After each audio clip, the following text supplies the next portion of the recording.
Good morning. I wonder if we could please just take our seats. We want to start.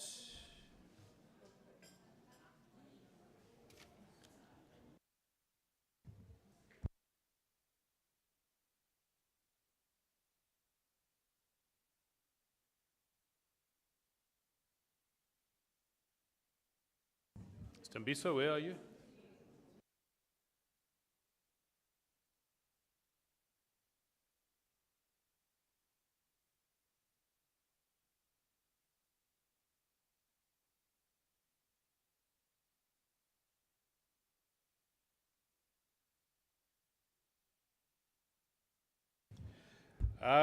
Good morning.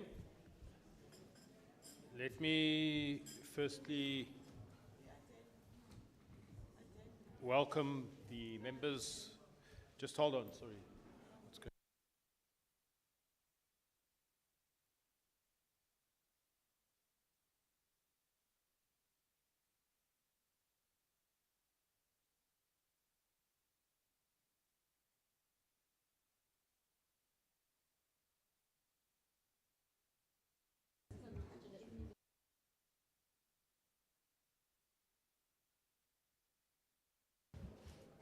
All right, let me start again. Good morning to everybody. Firstly, before I even go any further, I wish to indicate that for some reason yesterday, the venue that had actually been booked were suddenly told it was no longer available. And that's why we are in a much smaller venue. We were actually supposed to be in Laudium, in the community center, and suddenly yesterday they decided, after having confirmed the booking, that it was no longer available. And so the team had to really frantically identify another venue. And that's why we're in a small venue, not the most ideal, but I thought I should just explain. But nevertheless, let me welcome, can we just quieten down as well? Let me just firstly welcome the members of the Portfolio Committee. Let me also welcome the support staff. And before I welcome anybody else, let me welcome our guests here that are here today for this particular Portfolio Committee. Welcome, and it's good to have you here. I'd also like to acknowledge the presence and welcome the team led by the HOD from the Department of Transport and Logistics. HOD and the team, welcome. Also like to welcome also welcome the team from PRASA. That's a passenger rail agency of South Africa that are here with us. And they are going to be sharing with us the progress that they're making in the revitalization of the rail lines in Gauteng. So welcome, and thank you once again for joining us. We really appreciate it. Let me also take this opportunity to greet those who may be watching the proceedings of this committee meeting on the Gauteng Provincial Legislature's Facebook page, as well as its YouTube page. If you're watching, welcome, and we trust that you will find today's proceedings of interest as we receive presentations from the department on a range of issues which we'll get to shortly. I want to ask the team, Stembiso, please let me know when there are any councillors here from the city of Tshwane. Please give me those details so that I can then welcome and acknowledge people formally, but if you can please do that. Let me also welcome other guests that are here that may have joined. Welcome to everybody. Firstly, before we continue, I want to firstly declare this particular venue as a precinct of the Gauteng Provincial Legislature. as you'll be aware, this is a formal committee meeting that we are holding here. And in terms of the rules of the legislature, we must declare this as a venue. So in terms of Rule 56(1) and 2, which state as follows: 1, the legislature or a committee of the legislature may hold meetings outside of the ordinary precinct of the legislature, and 2, the speaker or a chairperson of a committee holding a meeting outside the precinct of the legislature must declare the area as a precinct of the legislature for the duration of the meeting. So I therefore wish to declare this particular hall and this area that we're in now as a precinct of the legislature. That means all the rules of the legislature apply. And as I've indicated, it's a formal committee meeting of the legislature. So having done that, let me firstly indicate the main reasons why we're here and the key areas of this particular committee meeting. Firstly, we're going to receive a presentation from the Passenger Rail Association Agency of South Africa, and that is really just to bring us up to date on the revival of the metro rail lines in Gauteng. And we've been interacting. PRASA doesn't report to us as a committee. They report to the National Portfolio Committee on Transport in the National Assembly and Parliament, and they fall under the National Department of Transport. But we interact with them on a regular basis because we do take a very keen interest it's for that very reason that we do interact on a regular basis, just to get an update and to find out where we are. Because I can tell you now, as these lines have been revitalized, it's had a major impact on the traveling experience of commuters in our province. It's a very cost-effective means of transport and a very reliable form as well. So PRASA will be presenting us shortly. We will also be receiving presentations from the Provincial Department of Transport and Logistics on their annual report for the financial year of 2022-2023. Also the audit report of the Auditor General for the financial year 22-23. Presentation on how the department intends to create further capacity for the renewal of driver's licenses across the province. We will also be getting an update as part of the presentations on the progress that the department is making towards the completion of the Hendrik Potgieter Bridge, which was badly damaged earlier this year in floods. We'll also be getting an update on the K46, which is the road that runs next to Diepsloot. And so those will be part of our proceedings today. Over and above that, and on all of these presentations, the members of the committee will be able to engage with the department and with PRASA to ask questions. And then at the end of our proceedings, right at the end, we're going to open up for our guests that are here to ask questions that they would want to ask to the department.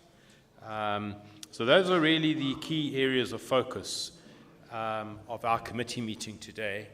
As a committee members, we have a fairly lengthy program because from here we are proceeding to the K46 and Diepsloot to see for ourselves how far they are in that completion of that road, and then from there we are moving over to the Hendrik Potgieter Bridge to assess for ourselves the progress that's been made there.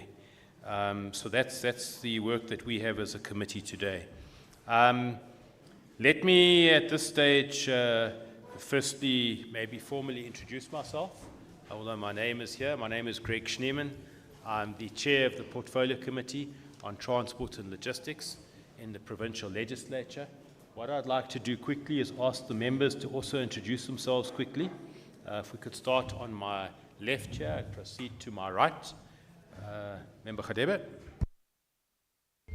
Thank you, Chairperson. Sanbonani, Igama lami nguDorothea Wakagatebe. I'm a member of this portfolio committee. Thank you. Good morning in Dumalang. My name is Eva Du Plessis, also member of the committee, Roads and Logistics. Thank you. Molweni, my name is Vuyo Mhlakaza Manamela, member of the committee.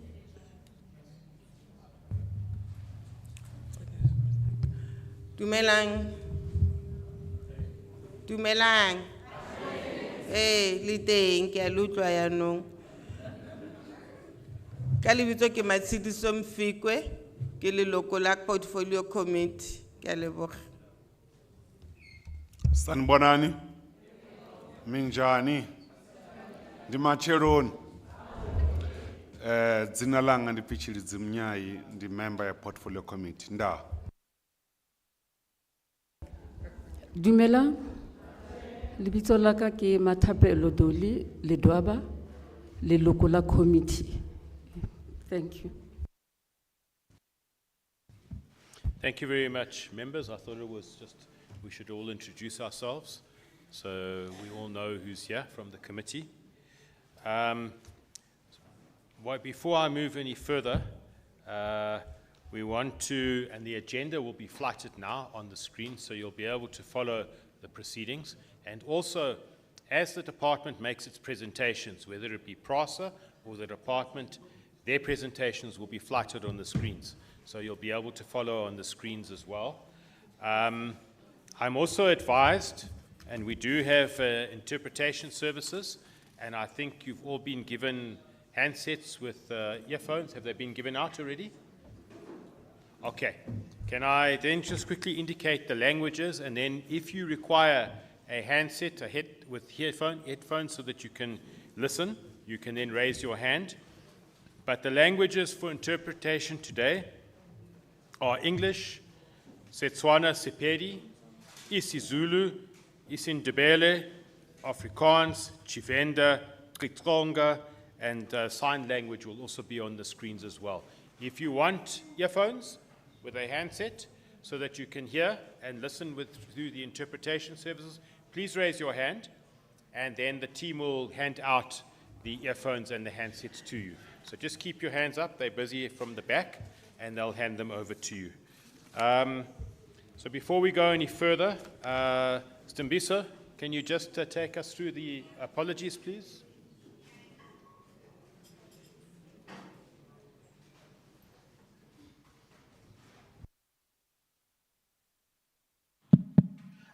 Good morning, Chair, honorable members, colleagues, as well as the team from the department and all.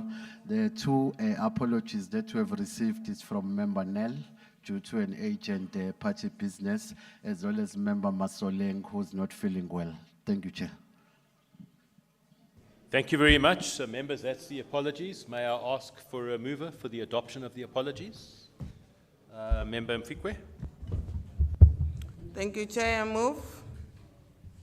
Thank you. Deputy Speaker. I second, Chair. Thank you. Thank you very much. So we've dealt with the apologies. Before we proceed any further, I just need to firstly indicate that the MEC for Transport and Logistics in the province of Gauteng will be joining us shortly. She is running a little bit late. In the age of virtual meetings now, we are often called to meetings at the last minute, sometimes overlapping with others. So the MEC is on her way here, and she will be here with us shortly. That's MEC Kediboni Diali Tlabela. I will make an announcement when she arrives, because it's actually a rather important day for her today. So when she gets here, I'll make that announcement. I will hold back on saying what that important day is. But what we're going to do, can I just ask that we just quieten down a bit, please? Because I'm sure everybody wants to listen. We are going to try and make sure that we don't drag this meeting out. I want to make it as productive as possible without having to sit here for a long time. So I want to assure you of that. We are changing Oh, we haven't dealt with the agenda. My apologies for that. Stimbiso, can you take us through the agenda, please?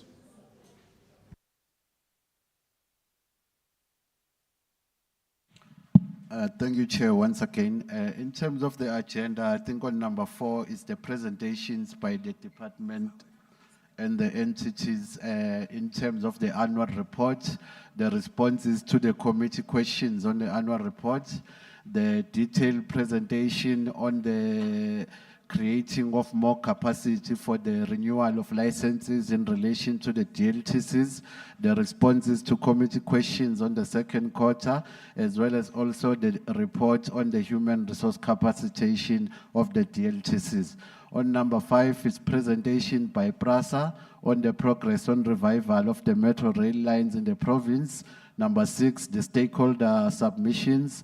Number 7, it will be the NCOP bills, of which there are 5 bills that are before the committee.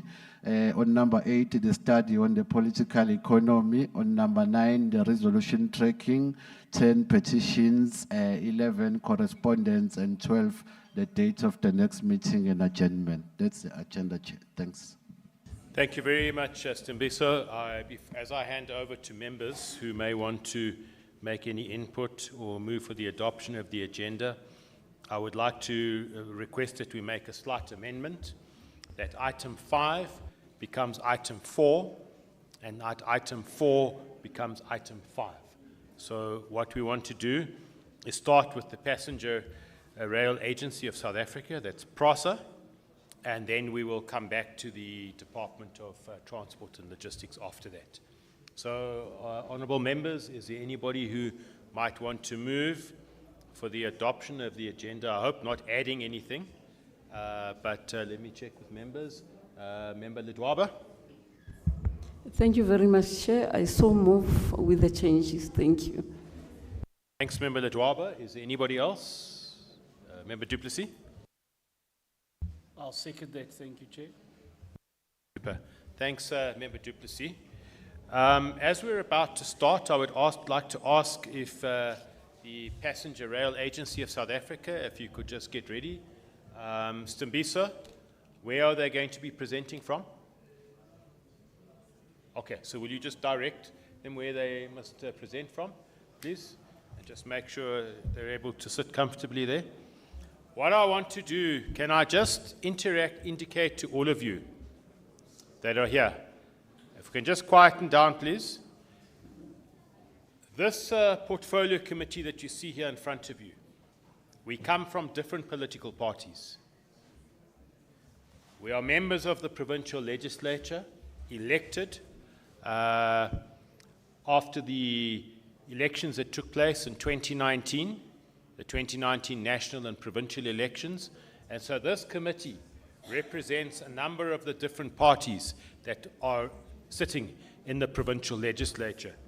But when we are here as a committee, we work as a collective, and we work as a collective to make sure that the peoples of our province receive the very best possible service that they can receive from the Department of Transport and Logistics. So I just wanted to indicate that. We are from different parties, but we work together as a team with one objective in mind, and that is to make sure that we play an oversight role over the Provincial Department of Transport and Logistics, and in playing that oversight role, that we're able to play our role ensuring that the citizens and the residents of Gauteng receive the very best possible service in terms of their transport, provincial roads, etc., and a number of other activities that are the responsibility of the provincial department. So I just wanted to indicate that. Are we fine? But are you able to see your presentation? Do you have it there? Is it not possible to have a chair available so that you can sit, or do you want to stand?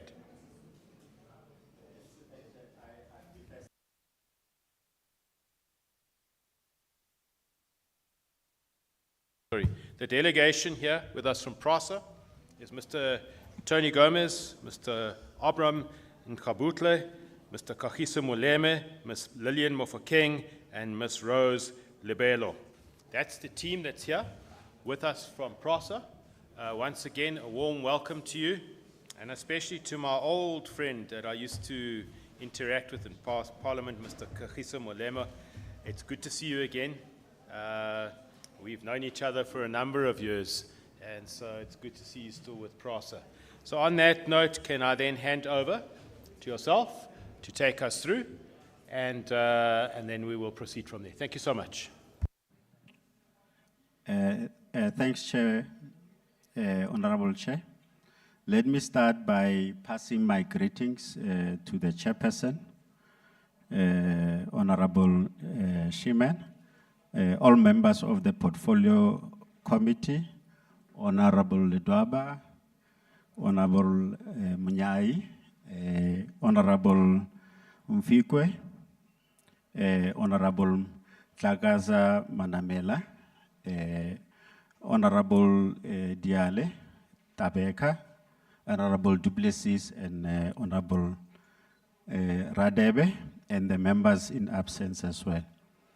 May I further also acknowledge and greet the HOD, the officials from the DOT, the CEOs and executives from PRASA and Gautrain, the members all present, and my team as announced by the Chair. I'm sitting with Kagiso, who is the head of stakeholder at corporate. I'm sitting with Tony, head of stakeholder in the province. Lillian Mfokeng also, the marketing and communication and stakeholder manager in the province. And then I have the regional corridor manager for where we are in the northern part of Gauteng. My presentation is long.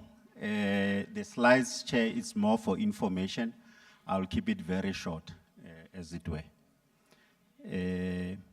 Just as the key issues that we are focused with the rehabilitation of the PRASA network, we are recovering the inbound logistics of PRASA, which mainly is your rolling stock with the deployment of the new fleet. We are recovering the network, the overheads, the tracks, the signaling system as the core. But more so, Chair, we are also looking at the station recovery. And then with the deployment of the new fleet, we are looking at maintenance depots. Obviously, at the center is the customer, where we are looking at customer centricity. We acknowledge PRASA as a mass mover, and then also, obviously, PRASA functioning, we see ourselves as a facilitator for the South African economy through mobility. We see ourselves as the engine and as a backbone in terms of providing such a requirement for the economy. I think that's where the agency in terms of recovery comes from. And as I've said, our role is to ensure that the public is able to connect, it's able to go to the locations of business, schools, and at some point visit families through Metro Rail and through MLPS. As one of the key things that reminds us of our role is to connect wealth and labor markets, and that's the role that we see very critical with the aim of improving the overall productivity in the province. I think at the main also, Chair, the issue of carbon emission reduction. With the rail uses, we know that we're reducing quite a number of road-based transport into rail, thus contributing towards the reduction of the carbon economies. And then we've seen that we play a massive role in terms of decongesting the roads, hence the agency in getting PRASA back to recover. But more so, because of it's a legislated obligation, we are bound by law to get PRASA to recover. It's not a choice issue, but it's a legal issue. So we thought, as a reminder, Our vision, Chair, I'm gonna skip, though I think what is important is that we still on the path in terms of manufacturing the EMU service trains, and then I'll share the status today. And I think at key is to ensure that whilst we recover, we provide a safe, predictable, consistent, and affordable quality service. I think this slide I'm gonna skip, Chair, is just our legal mandate that we have two primary mandates. Firstly is to ensure that we run commuter rails and provide the long distance services through MLPS and Autopex. But of key also is how then do we generate secondary income from the assets that we have. And I think we've realized that we are coming from a COVID situation and post-COVID issues. We've seen that the numbers in terms of ridership are not the same. And I think there's a slide where I have provided the means of how we're gonna get there. In terms of progress since we met the last chair, is that we, in January 2022, we opened Mabopane. I think I shared this slide in Soweto. We opened Sosville, same January 2022. We opened Develt initially for the testing of the new trains, the blue ones that you see. We then went into Western Cape, KZN, and we came back to Gauteng where we opened Pinasport, and then we went to KZN again, and then we opened Naledi, and then we went to KZN Durban, and then we then opened Pretoria Centurion. We could not link it with the Germiston side due to the sinkhole that we had at Irene. And then of late, we opened Leralla as well as the Germiston link.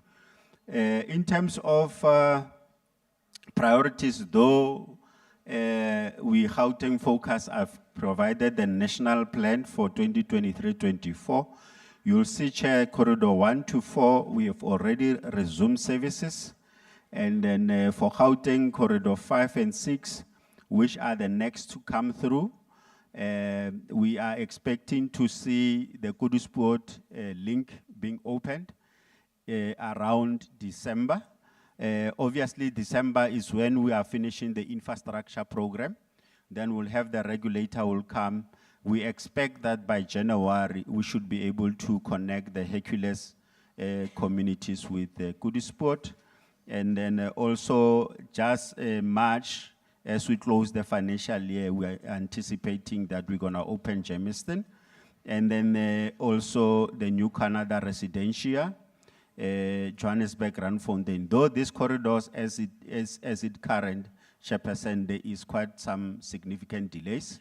We will share the latest expected delivery. The aim was to get them within the financial year, but due to the issues around the transformers that we get overseas, we are running into delays. But I'll share a detailed slide on.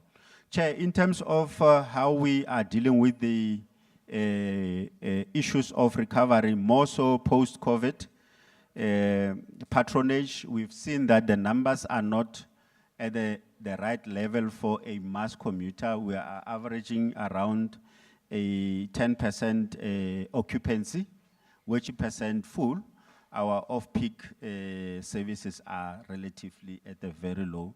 So we're looking at increasing patronage by optimizing the current network that we've recovered.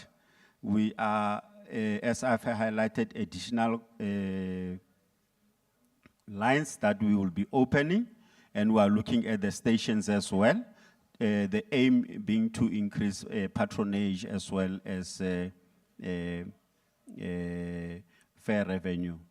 Now, Chair, just quickly for those who do not have an appreciation of Gauteng network, on my left, the red line is the service from Mabopane, Develt, Pinasport, Sosville. It connect with Leralla into the Davidton side, which is the eastern side, and through Naledi to the western side, and then Vereeniging. And the blue line is where we interface with the Gautrain link. From Hatfield, we integrate at Pretoria Station, Rhodesfield, and Johannesburg. That's the blue link where Gautrain is running. And then our region is divided into three. We have the north part in red, we have the east part in purple, and then we have the west in the color blue. We have about 14 lines which are coming from these corridors. Line 1, you'll see Mabopane, 2, Develd, and so on. 6, Germiston side. 11, Randfontein, you have the number 8, for example, Springs, and so on. So we have 16 lines that we are servicing out of the 3 regions or the 3 corridors that we have. I just thought, let me just give a brief. And what is very critical for us, especially from Gauteng side, is that we maintain Mabopane to Naledi as our core corridor, including the ring rail around Johannesburg. All the lines then becomes a feeder. Why a trunk? Majority of our commuters commute from Mabopane all the way, connecting to Roslyn factories there, connecting to Pretoria North, the CBD through Pretoria, and then you go all the way into Leralla, Tembisa services, Isando factories there, Germiston, then your CBD, and then you then get up to Naledi. So we are maintaining this as our key priority corridor. The remaining, obviously, Chair, being the feeders. You will see that Develd is seen as a feeder line. Pinasport, Kudusport that I spoke about becomes a feeder line to the trunk. Sourceville as well, Leralla coming in, Davidton, Springs coming into the line. We have Kwesini, Vereeniging, Oberosa that are coming into the red line, and Randfontein. So our core priority is Mabopane up to Naledi. The current challenge that we are faced with, Chair, in terms of services, particularly in Gauteng, is the absence of the signaling system due to vandalism that we suffered during the COVID, just pre-COVID, into COVID, and when we came back, we found that the investment of more than 2.5 billion rand that was done in Gauteng resignaling program, we lost it completely, Chair. And we are in a phase where we are rebuilding the signaling system. As I'm talking, we have 5 packages that are already in the market, where we want to recover the entire lines signaling system, and also the GNC, where we are controlling the trains. The packages, we are expecting that by at least January, we should at least appoint or a preferred bidder. And then from then, we estimate at least about 18 months of work that will be happening, opportunities for the communities to be employed, opportunities for learners to be taken into the program, and it's gonna take us about 18 months. So we expect that by 2026, Gauteng should be back on track in terms of the signaling system. That will allow us, Chair, to run high-frequency trains, and we'll have the capability of bringing more passengers on board. Currently, as you see the picture at the bottom, you'll know that we are running 1 train at a time. 1 train going up, 1 train going down. It doesn't give us enough capacity that talks to BRASA. And that is due to the fact that the regulator, as he gave us the license, we predict possible incidents like collisions. So in avoidance, we have 1 train on 1 line, 1 train on the other line. So you are unable to pump more trains and you lose flexibility. But by 2026, we are very sure that with the appointment of the signaling preferred bidders, we'll have the line back into operations. Just a high-level summary of what we have achieved since we met May 2022 in Soweto. You'll know that we then added at least 6 lines since we last met. We added Pinasport in September 2022. We added Pretoria Developed in October 2022. We added Centurion up to Centurion in March 2023. We added Leralla Germiston in June 2023, and we added 2 recent lines in September 2023 that is connecting Centurion to Germiston and connecting Germiston to Johannesburg. I've just provided, Chair, a graphical a picture of what we've achieved since we last met. And then I think it's an exciting progress. You'll know that when we met, we had only the blue line from Mabopane to Pretoria and Pretoria Sourceville, as I indicated there. And then since we met, since that time, we had developed, which was only operating for the testing of the blue train, for final test for acceptance for commuter use. So since then, we then opened Kudusport, Pinasport line. You see it's added into the line. We then opened, developed the blue line. It now serves both requirements, the testing of the blue train, but also the community commuting as well. We then, Chair, went as far as Centurion. We fixed the sinkhole and then we connected to Galfontein. We introduced Leralla, Germiston, and then we introduced Germiston, Johannesburg. Significant progress though. However, there are challenges that we are still grappling with. I'll just give you at a high level. These are the challenges that we are working very hard. As I said, our first phase is to recover, and the next phase is to optimize. And why we're optimizing, honorable members, is that we are not happy with the time it takes from Pretoria, for example, to Joburg. As current, it takes 3 hours, which is like from here to Limpopo. But we are having a team, because we want to open the lines, and then once we finish opening the lines, there's a team that comes as a second phase, then to reduce the impact of time travel. We are already at stages where we are at contracting, where we are providing additional lines. As I said, currently we have 2 lines. We'll then provide additional lines to increase the capacity and also obviously the signaling system. It takes Gautrain about 45 minutes, if I'm not mistaken. And you can relatively understand from 45 to 3 hours is something that we cannot be proud of. And as PRASA, we are not proud, and hence we have a team, as I speak, Chairperson, that is working in terms of optimizing the services. And then this is the network in terms of where we are, and then how we're gonna get the network back into operational. We have listed about 12 priorities.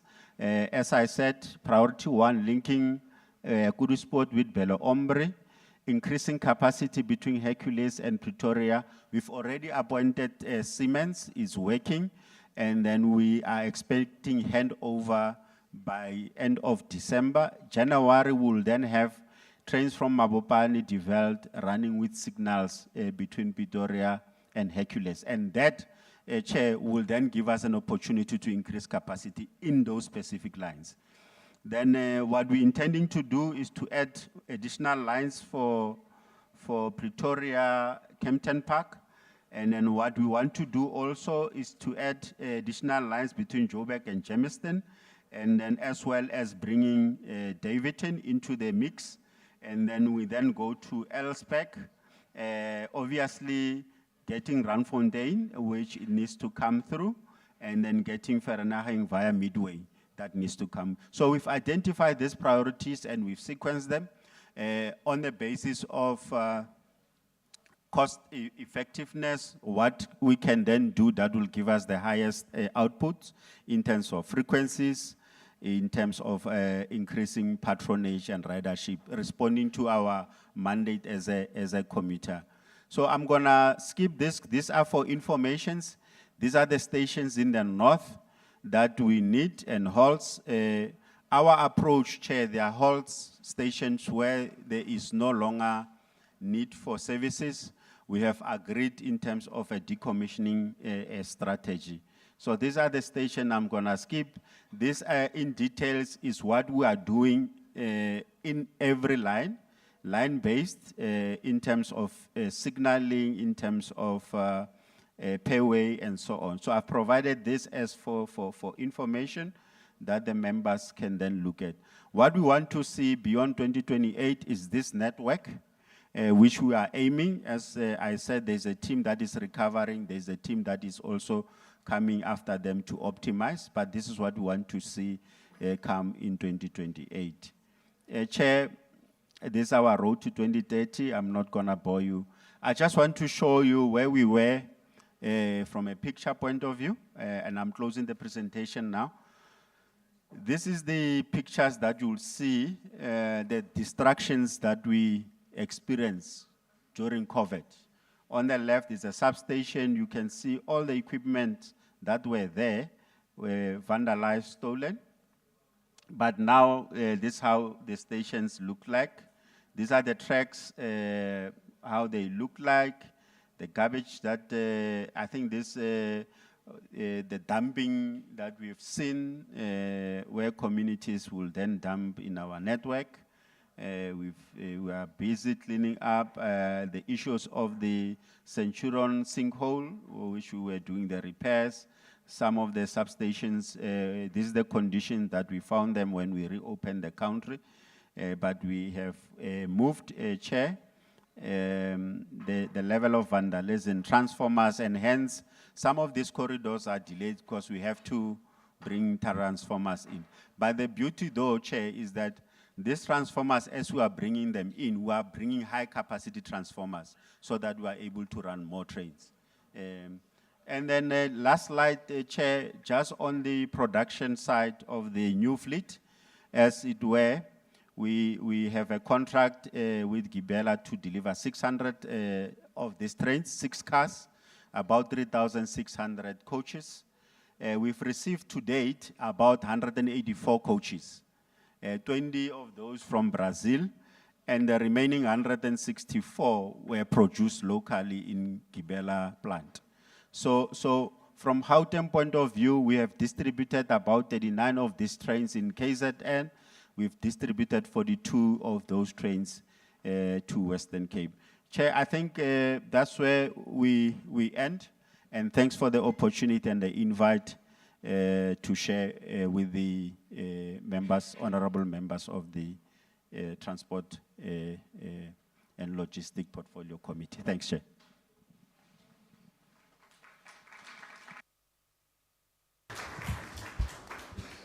Thank you very much, and for taking us through where things stand at the moment. You did indicate in your presentation you had dates by when various lines were going to be brought in. For instance, the Randfontein-Johannesburg line, you were saying March 2024. There's a line in December. In fact, there's 2 lines in December. But you said that there's delays with those. Can you just give us clarity on that, and then we will open up for questions to members. Thanks, Chair. Yes, we were expecting to open the new Canada residential as well as the Johannesburg Randfontein this financial year. However, due to the progress that we have made from a procurement point of view to date, we are experiencing delays. As I speak, we have sent our team where these transformers are produced in China to see how they can expedite the production and the delivery from a preference point of view. So more so is more the issues that talks to the lead times in terms of transformers. Though the other packages that talks to the recovery, the stations, as well as the part of the network on an OHT point of view, they are already on the market. And then we normally project about at least 4 to 6 months to recover a corridor once we have procured. And hence this delay is pushing us tentatively to the early part of Q1 of the next financial year. The team is still working very hard, Chair, to ensure that where practically possible, we still crash these projects and bring these lines within this financial year. So hence, we've sent the team to go and see what other means is available in terms of accelerating production. I think one of the key issues that we experienced is that the market was not ready for this aggressive recovery program. And we've seen it when you do your orders, it takes quite a long time. And unfortunately, in terms of the local production, we do not have a local production around these heavy transformers. Okay, no, thank you very much. I mean, just before I open up for members, because I thought we should deal with the PRASA issue matters now. And I just want to get an update from the HOD, who can let us know how far the MEC is. But just to say that, you know, you're talking about further delays now. There's one line, one of the lines there is a crucial line, the Randfontein-Johannesburg. It's a very important line. And it seems like it's being delayed, because in our last interaction with yourselves, there was an earlier date. It seems to have gone out, and now it's probably going to go out again. And just to say that, you know, it's correct, you don't report to this committee, and we don't have oversight over yourselves like the National Portfolio Committee in the National Assembly. But for us, I think we'd have to say it's a big concern, because last year we took a ride on the Salisville line to Pretoria, and we also went to Naledi. Now, one of the feedbacks, the areas of major feedback we got from all those commuters that we interacted with, is the economic factor. Train travel is far cheaper. It's far cheaper and far more efficient at times. And all of those commuters we spoke to were saying to us that not being able to use the train services has really hurt them financially. And so the point I just want to stress is that the longer this is delayed, the continued economic impact it has, negative impact it has on commuters. And I think we would really want to ask, is there nothing else that can be done to fast-track those lines, bringing them back into service? But I just wanted to touch that point, because all commuters have told us that for them, it's a huge cost saving to be back on the trains. And that while there was no train service, they really have struggled having to spend that additional amount of money. And especially in the current economic climate that we face ourselves in.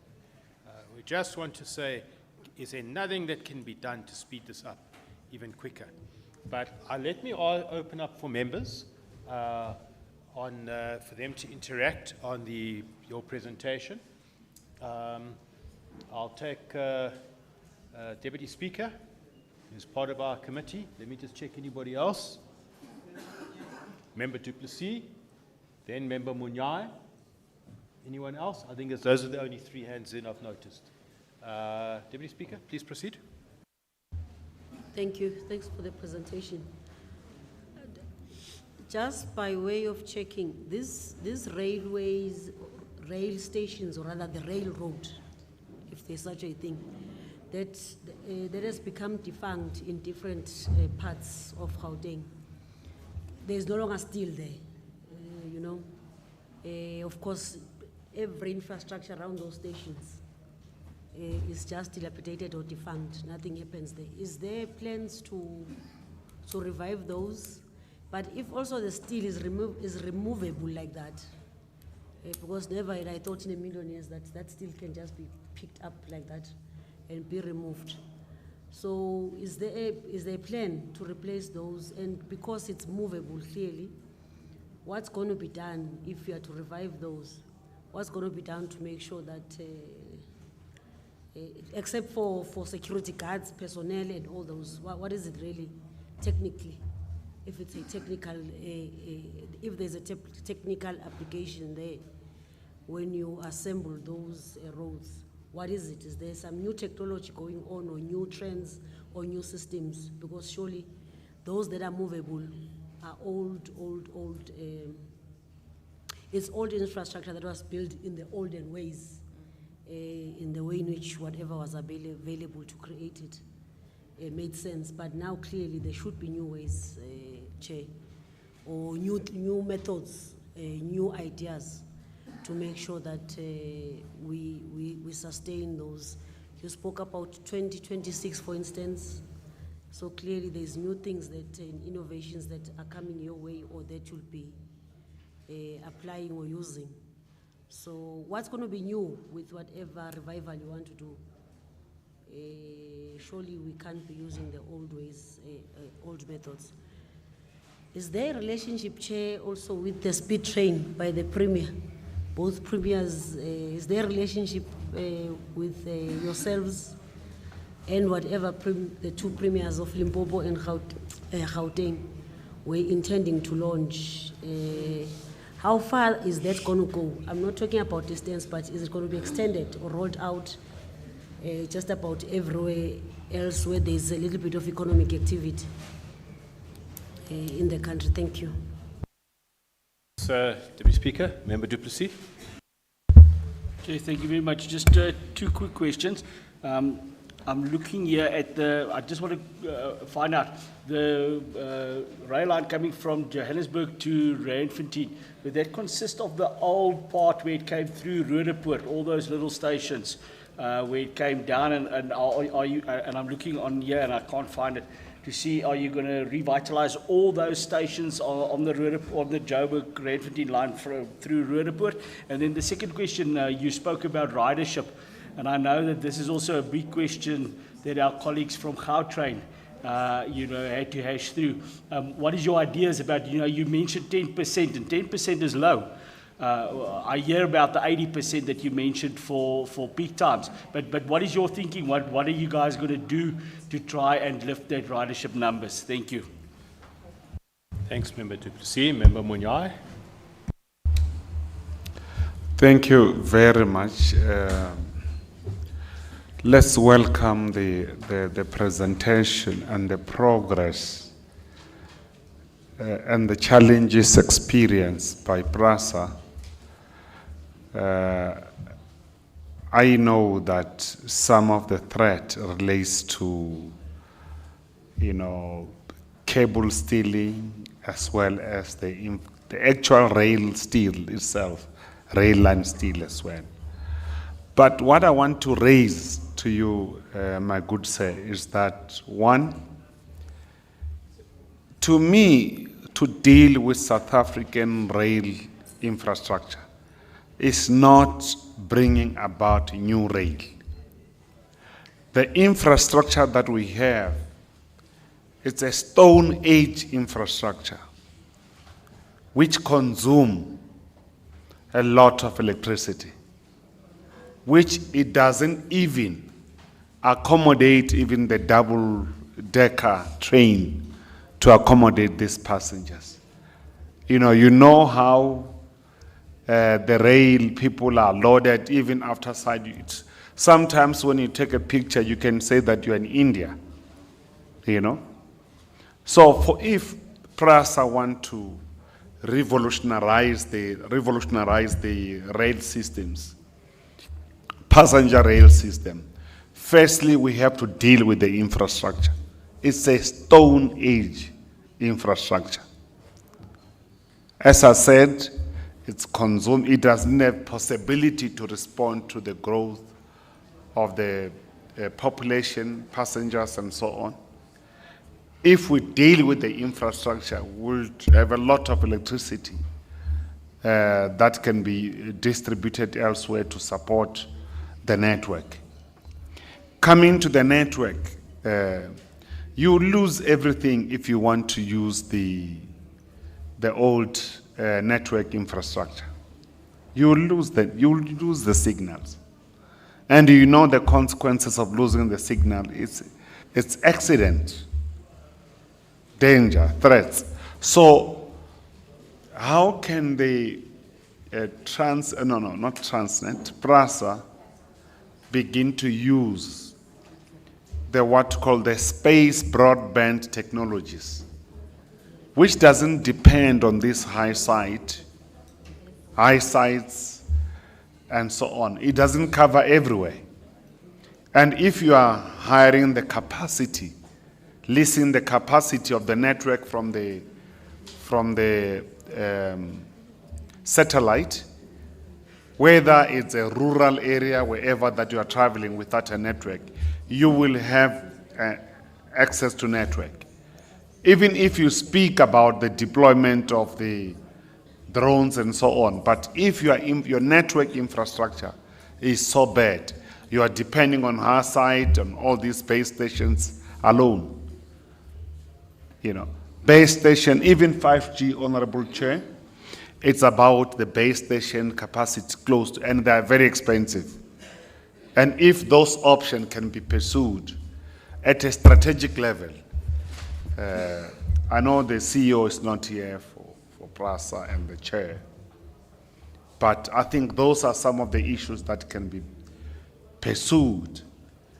You may change the rail, those are boxes, you can make them, but as long as your infrastructure that does not open up for huge capacity, as long as we use the Stone Age infrastructure, it will be a crisis.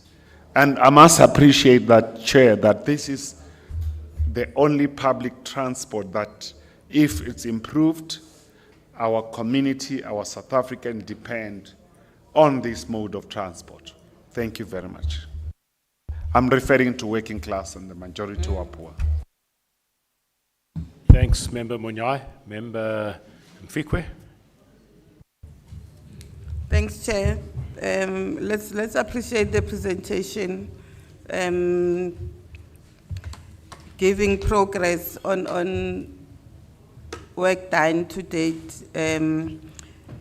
Looking at Gauteng Future Service beyond 2028, between New Canada and Midway, there's a number of stations that existed before there. I'm not sure if they're going to be accommodated.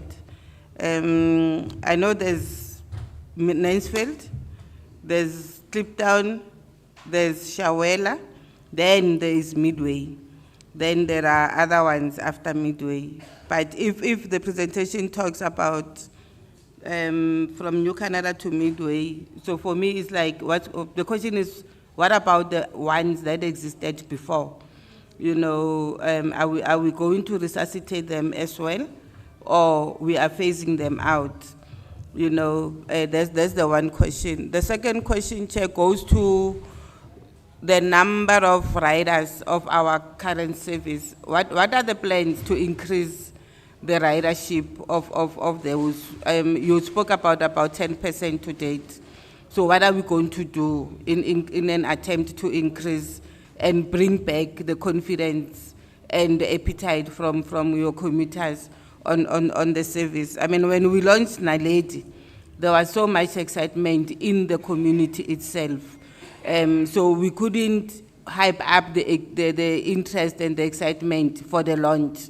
And after the launch, we're dropping it. So what are the future prospects of us increasing that ridership as well? Honorable members have spoken at length about the use of technology. I think PRASA must be, ahead of the new technology that is there. If you remember, Chair, when we were in Barcelona, technology was such a big thing on the public transport systems, almost all of them, that we need to be getting along and being part of the players in the world and catching on. South Africa can be lagging behind all the time in terms of when other cities and countries as big or equal to size with the country is moving ahead in terms of using technology for its efficiency and effectiveness of public transport. So what is it that we anticipate doing going forward in terms of taking along or infusing technology in the work that we're doing? Thanks, Chair. Thanks, Member Mfikwe. Just a last 1 or 2 points from my side. I was in Hammanskraal last week, and a number of people were asking, what plans are there for a rail service out of Hammanskraal? Because it doesn't feature anywhere on your plans. There are old rail lines there, but what is the thinking around Hammanskraal? Yeah. Maybe just the last thing. Some of us may or may not know that PRASA entered into a contract with the Gibela Consortium to produce new train sets here in South Africa. Let me stop and let me just wait for the MEC to take a seat. Hold on, please.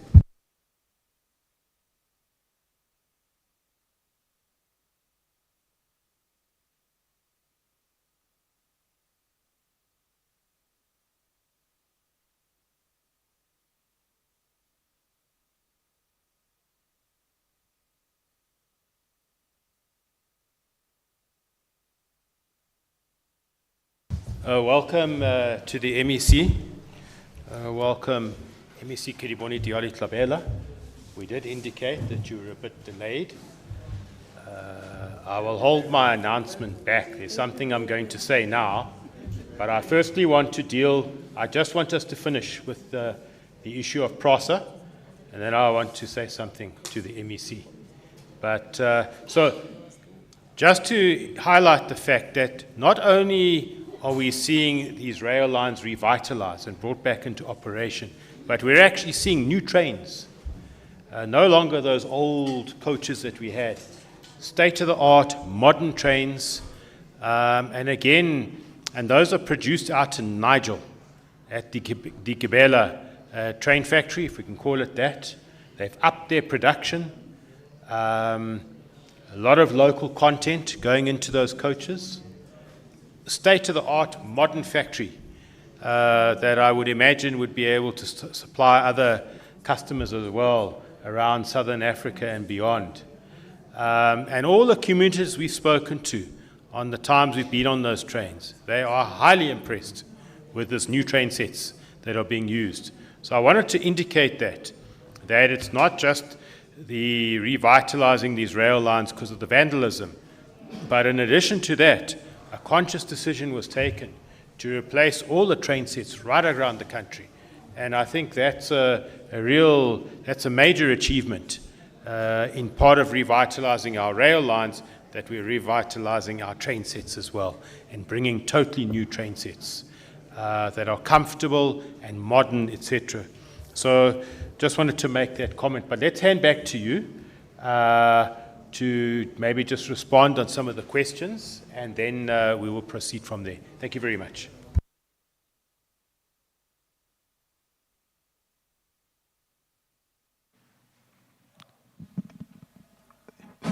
Thank you. Thanks, Chair, and acknowledge the presence of the MEC. Chair, some of the questions I'll take as inputs, the issues that talks to the use of satellite in our space. How then do we bring about those technologies? I'll take them as inputs that needs to be looked at within our space as PRASA Tech. Chair, I'll start with the Hammanskraal. The Hammanskraal line, as it were, from Pretoria North all the way up, the assets belongs to Transnet, as it were. However, as PRASA, we are working towards looking at how can we offer the Hammanskraal community a service. We have quite a number of stations with the assessment that we have done. A number of stations that are dilapidated that needs to be recovered. Obviously, we need to engage Transnet around that space. We have the overhead issue that is a challenge. One thing I can confirm with the assessment that was done, Chair, is that the track still looks relatively good, operational. Now we are looking at how can we then bring in a possible diesel service to run that service. There is a team that is looking at the PRASA locomotive strategy, and our requirement as the province has already been included in that space. The sooner we get the locomotives, we should be able to then resume the services for Hammanskraal, though there is quite a need to work with the city to look at railway crossings. Hammanskraals have a lot of farm areas with lots of railway crossings. So the view that we were having was that at least if we can then have a road develop along the railway line and provide only few strategic crossings to avoid future possible accidents. So there is a team that is engaging, that is doing the assessment.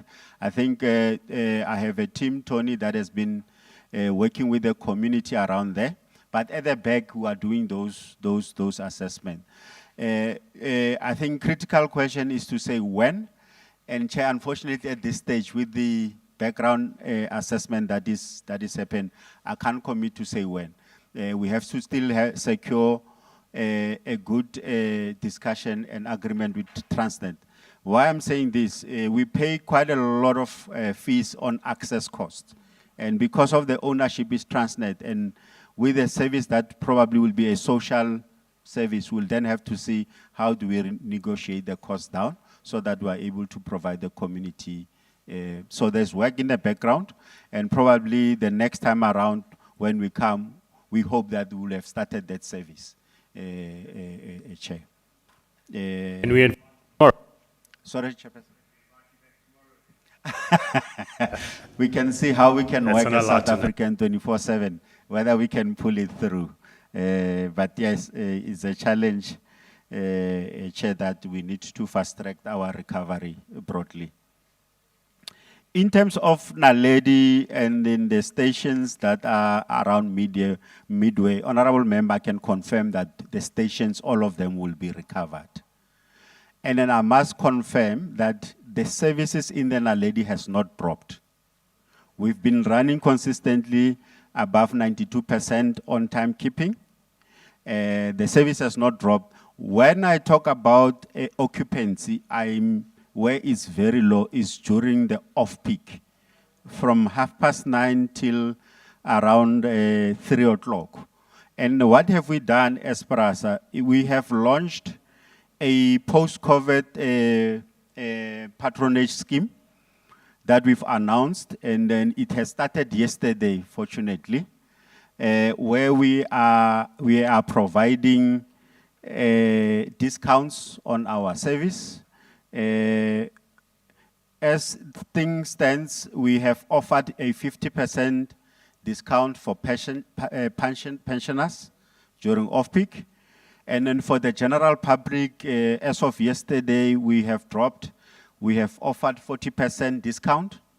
Even when the service is, for example, Sosville is R7.50, we've halved the price, just to attract and ensure that people come back. Taxis becomes the feeder, and we utilize PRASA services during the off-peak. For scholars, we have provided about 50% discount during that time. And then we have acknowledged people who travel for events and groups. We also offered 50% discount traveling between off-peak. As one of the means to try and bring back the passengers back into our services post-COVID. Pre-COVID numbers and the post-COVID numbers, there is a huge gap. And we acknowledge that the traveling patterns have changed. The demand have changed. People working in offices. So we're trying our best to try and bring multiple schemes to try and get the off-peak services back on track. But the peak service is relatively full. It's just few corridors where we just have to up our games. And like I said, one of the things that will attract the customer is time. If we're still having a service from Pretoria to Johannesburg around 3 hours, obviously it's not attractive enough. And we have, as I said, a team that is busy doubling the capacity or restoring the double capacity so that we can run more trains and offer better headways. I'm gonna. The issue of technology, we have a innovation plan that is running through PRASA Tech, where they look at quite a number of technologies. From a security point of view, we are looking at walling. Walling that comes with electric fence, vibration technology. If a person hits it with a car or attempt to break the wall, it then alerts control and control response. That walling also coming with CCTV cameras. Phase 1 of that project, we started fencing the what we call critical infrastructure, your substations and so on. And then phase 2 will then run a wall from Mabopane up to Pretoria, enclosing PRASA, converting it from an open system into a closed system with those technologies. We are looking at drones as a means. And also beyond that, we're looking at the issues around our ticketing, as it were, where we now want to bring back the electronic gates. I think the team is at the final stage. Soon it should be going to the market, where we expect that the market will then respond with the access gates, ticketing, and CCTV cameras integrated into one, as we had before post-COVID. On the issues of the traction energy usage, Honorable Member, we will look into the other means of reducing our energy consumption. But I must highlight that the train that we are bringing, that we've seen, the blue train that we've seen, it has quite a good technology in terms of regeneration of power. The most important phase that we are dealing with is how then do we have a capability to store it and reuse it into the network as one of the means in terms of contributing towards energy management. I've spoken about the ridership and so on. Randfontein, it will be a total recovery.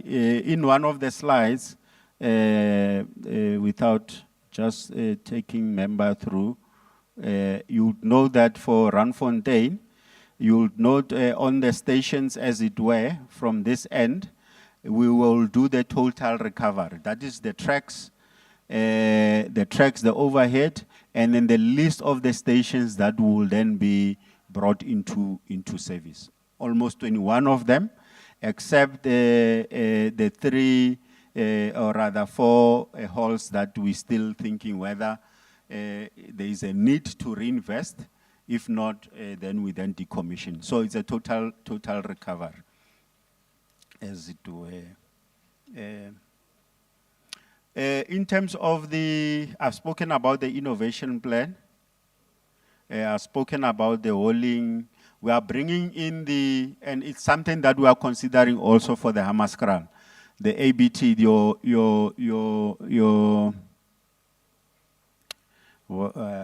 container buildings as phase 1, as opposed to going through a massive station recoveries in terms of lessening the time, is to say how can we bring containers as a solution while we are busy rehabilitating the projects. And then in terms of steel, what we've looked at was more reducing the content of the copper on the overhead. Or in terms of steel, as we are doing the station, we have what we call the National Station Improvement Program. It then look at the recovery of the stations. and they look at what is possible from a technology side and things that are not. We are not building the same as it were. So we are considering technology as we are rebuilding. Some station will come totally different. Some based on their structural strength, concrete and so forth, will come the same. So the team works and look at what is possible, what is not possible. Chair, in closing, I think we, as an organization, we really acknowledge the fact that the communities needs our service. As I said, an average ticket currently, just for a single trip, it's around R7.50. When you travel longer, it will go as far as R9.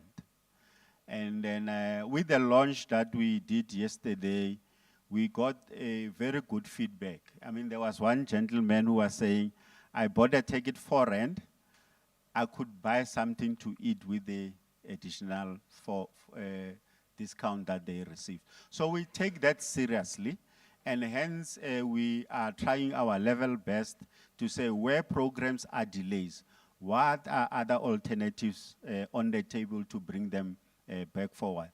And with the corridors, as mentioned, like I said already, we've sent a team to say, can we unlock production at least as a means so that we are able to achieve the targets that we set for ourselves. So we'll continue to work on that plan of making sure that we recover our lines faster and quicker. Thank you, Chair. No, thank you very much. As you sit down, you indicated just now that as you're starting to look at what are the possibilities in Hammanskraal, that you're even saying, well, maybe a diesel service. Now, I mean, listening to you talk about this Randfontein-Joburg line, that's a crucial line. It's huge communities along the way.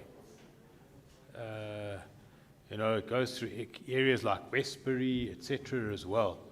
It's a large number of people that when I was a youngster, I used to catch the train at Florida, I think it was. And used to catch a train all the way through to Joburg, and it was heavily used. Would you not consider to speed that up, introducing a temporary diesel service as well? Because the longer it takes, the more impact it has on commuters. Is that something that you might consider looking at as an interim measure as you sit down? Thanks. Thanks, Chair. Just to give you a view, we had a couple of lines that we had intention to roll out with the diesel service. Randfontein was amongst the lines, residential via Midway, connecting the Vereeniging communities. It was also a consideration, and also Davidton. We suffered dearly, especially on the two lines, Randfontein and Davidton. On Davidton, we had from Westbury onwards, we suffered massive losses of the railway track. And then it pushed the corridor from 2024 to next financial, because we have to deal with the issues of the track. We've already contracted a service provider on tracks. Is the issue of delivery that we need to manage. And Davidton, Randfontein are prioritized for rail installation. We also engaged TFR to look at the yards that they do not use to say, can we diesel, because we have done the railway track. The only issue that we need to finalize is the issue of diesel availability with TFR. Thank you, Chair. No, thanks very much. I thought I should just ask that question. Thank you. Thank you so much. I'm not sure what your time constraints are like, because I'm not sure how long you can still be with us, but maybe you can send me a note just to let me know. Stembiso, please just engage with the PRASA team, just find out how long they can still be here, and then come and let me know. Thank you. Why I'm asking is because we want to move straight over to the department now. and so that we are able to get through that, and then we can open up for members of the community and stakeholders that are here with us. So if you can just check on that, Stimbiso. But before I do that, I've already welcomed the MEC, but today is a special day for the MEC, and it's actually her birthday. It's the MEC's birthday. Happy birthday to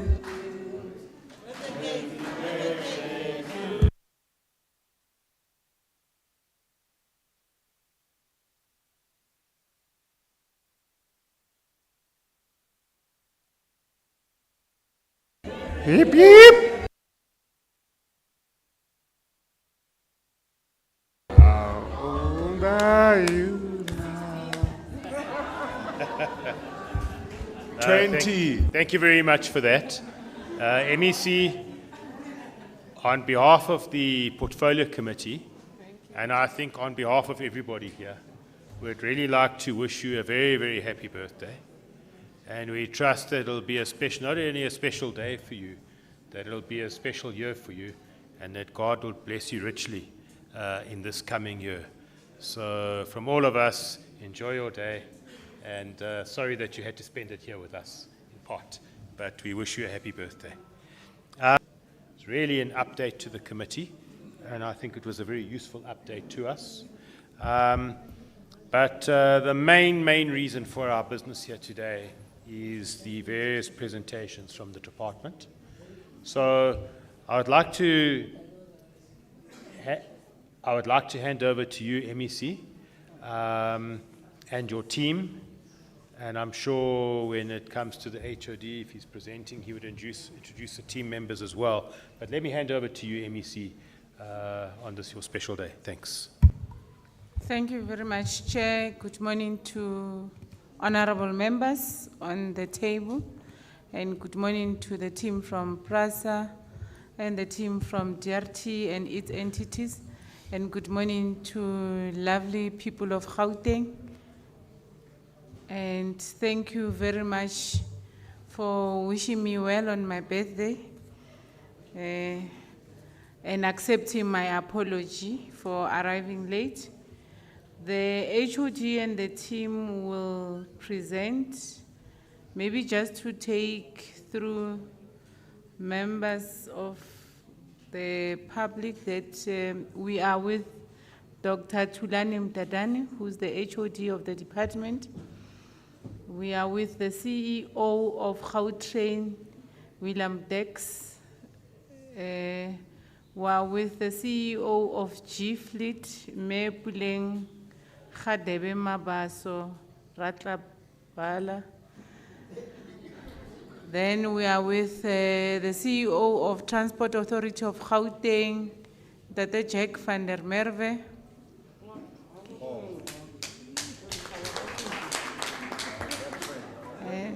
And then we are with the COO, incoming CEO of the Gautrain Management Agency, Tshepo Khobe.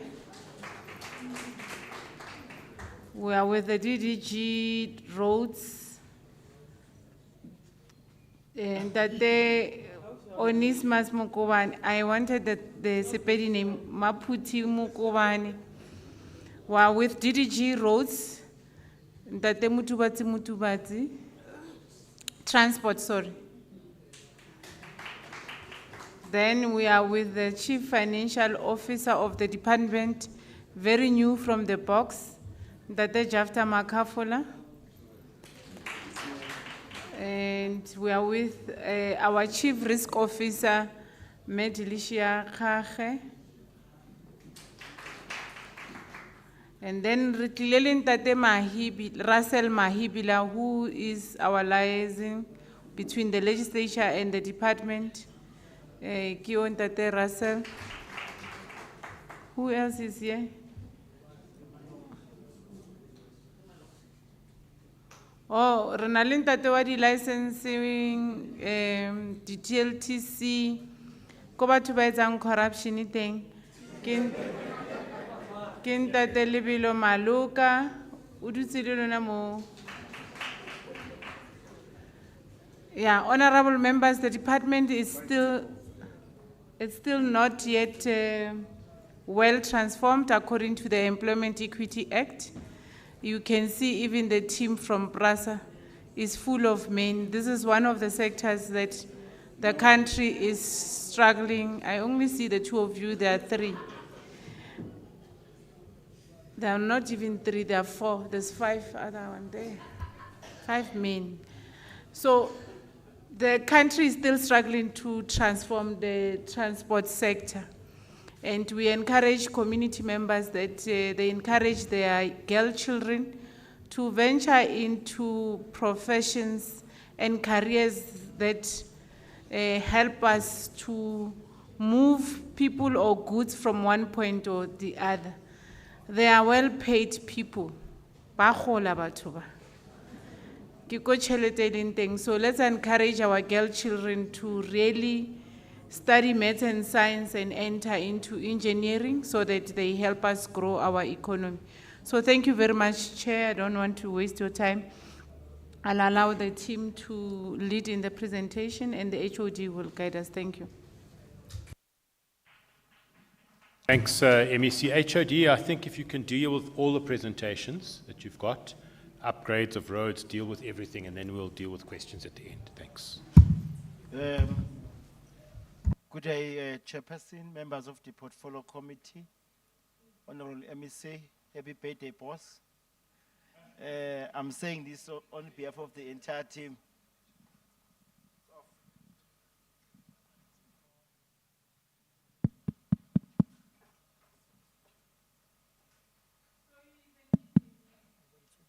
So all of them are engineers. So we need more women to enter the sector. I want to appoint a woman HOD, but have I apply?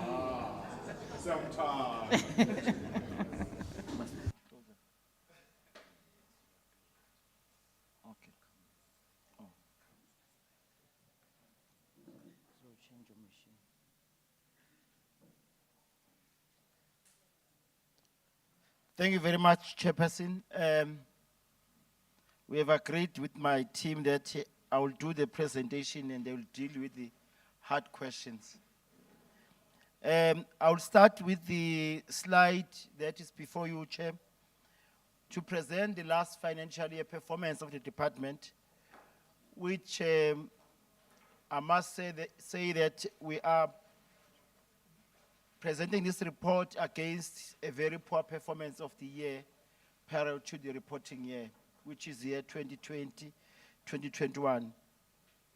The year 2022, Chairperson, the department had a total of 37 planned targets, which translate to 100%, and the department was able to achieve 27% of the 37 targets. Going program by program, program 1, which is both finance and administration led by DDG Corporate Services and CFO, had jointly a target of 6. We were able to achieve 5, which represented 83.3%. And there was one target that we could not achieve, which I will explain later on as I proceed. The second area of work was around transport infrastructure with a total target of 21. We achieved 15, which gave us 71% performance. And therefore, there were 6 targets in this area that we could not achieve, which I'll explain later as well. Transport operations, we had a total of 5 targets for the year. We achieved 3, which gave us 60%, and a non-achievement of 2 target. Transport regulations, we had a target of 5, we achieved 4, that gave us 80% performance, except 1 performance target that we could not achieve. Overall is 37 targets, achieved is 27, which gives you 27 over 37, 73% performance with a 27% non-performance. During the year-on-year analysis, the department, as I indicated, on 2022, the department had only achieved 46%. With the arrival of the MEC, the department has support and intervention. The department was able to escalate the target and achieved 73% of the performance. And therefore, the department has shown an increase of 26% from the previous year, 26% performance. Now, I would like to go through the details of the performance per program area. I'll start with the strategic transport infrastructure, which we call construction of project CAPEX upgrades. There we had P39, which is in Muldersdrift, between Diepskloof and Muldersdrift. That project we were able to complete, and it has been completed to date before March. Another project was P156 in Vandal Bay Park. That project has also been completed within the reporting year.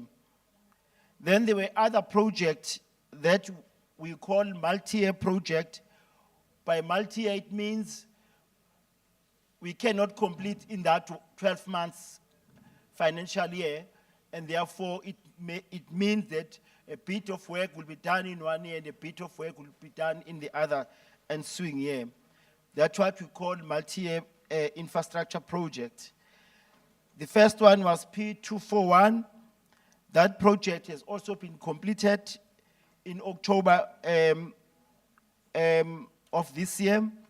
Then there was also K73, which has also since been completed. Then is D483 rehabilitation. This project has also been completed in July of this year. However, the department is busy with some of the snacks to complete the outstanding snack works. The other project is K69, which is upgrade of the road. The project is sitting at 84% completion. We are projecting to complete the remaining work before June 2024. The reason that we have not completed this project is because of the challenges with the performance of the contractor that is assisting the department to complete the work. But there are three remaining things that we've got to complete, Chair, is the rail bridges that we've got to complete, asphalt and surfacing that we've got to do, and also some of the roadworks that are still outstanding. And the contractor does have a number of cash flow challenges. I must be hesitant to say, Chair, that it is becoming a trend to most of our own black-owned contractors, where they are facing a number of cash flow challenges. The other project is K46, popularly known as William Nicole, now known as Mama Winnie Mandela Road, K46. That project is sitting at 68% performance, and we are projecting to complete it in January 2024. The other project is K101, which is upgrade of the project. The project is sitting at 46%, and because of a number of work that still need to be done, we are projecting to complete by October 2025. The other project is K174, which is the Vaal River Interchange. This project is currently sitting at 54%, and we are projecting to complete it in April 2024. The next project, which is one of our pain areas, is K31 project, which is part of the Green Gate Development project. The project is currently at 15%. We are projecting to complete it by March 2024, and the department is busy resolving some of the challenges on the ground. Part of those issues that we are dealing with are the same as K69. the contractor performance, issues of cash flow challenges by the contractor, and dispute between the main contractor and the SMMEs that are participating in the project. However, the department is dealing with that issue. The last project as part of our multi-year program is R82 Phase 2. This project is currently sitting at 30%. We are projecting to complete in July 2025. Moving on the next slide, I'm dealing with two main projects, which is our Vereeniging intermodal facility. We have got two phases of this project. The first phase is temporal holding taxi rank Phase 1. This project has since been completed in May, and the MEC, led by the Premier of the province, did hand over this project in August of this year. So it's already an operational facility. Part of this project involves intermodal facility Phase 2. Here, we could not proceed at this point because we are waiting confirmation of budget from provincial treasury. What we have done to date, we have developed a business case, and that business case has been submitted to our provincial treasury, who's the custodian of PES, and then they will come back to us to indicate whether we are receiving the budget. If we do get the budget, I can confirm, Chairperson, that we are systems ready. The project is done by GMA. They have since advertised the project. It has already closed, so as soon as we get confirmation of budget in November, we'll proceed to the next stages. Then the next slide deals with the maintenance and rehabilitation program. We have got a number of roads that we committed to do. The first one is R28. R28 has already been completed in the West Rand. The second project, it's one of our second pain in the department, Henry Potgieter, in the city of Johannesburg. This project, I'm happy, Chair, is 98% complete. We are projecting to hand over this project end of the month. There are just small issues that are outstanding, such as your handrails that you've got to do, just small works, and road markings, and lastly, the asphalt. So we are very definite that we will be able to finalize this project. 3, the project, we have been able to complete the design.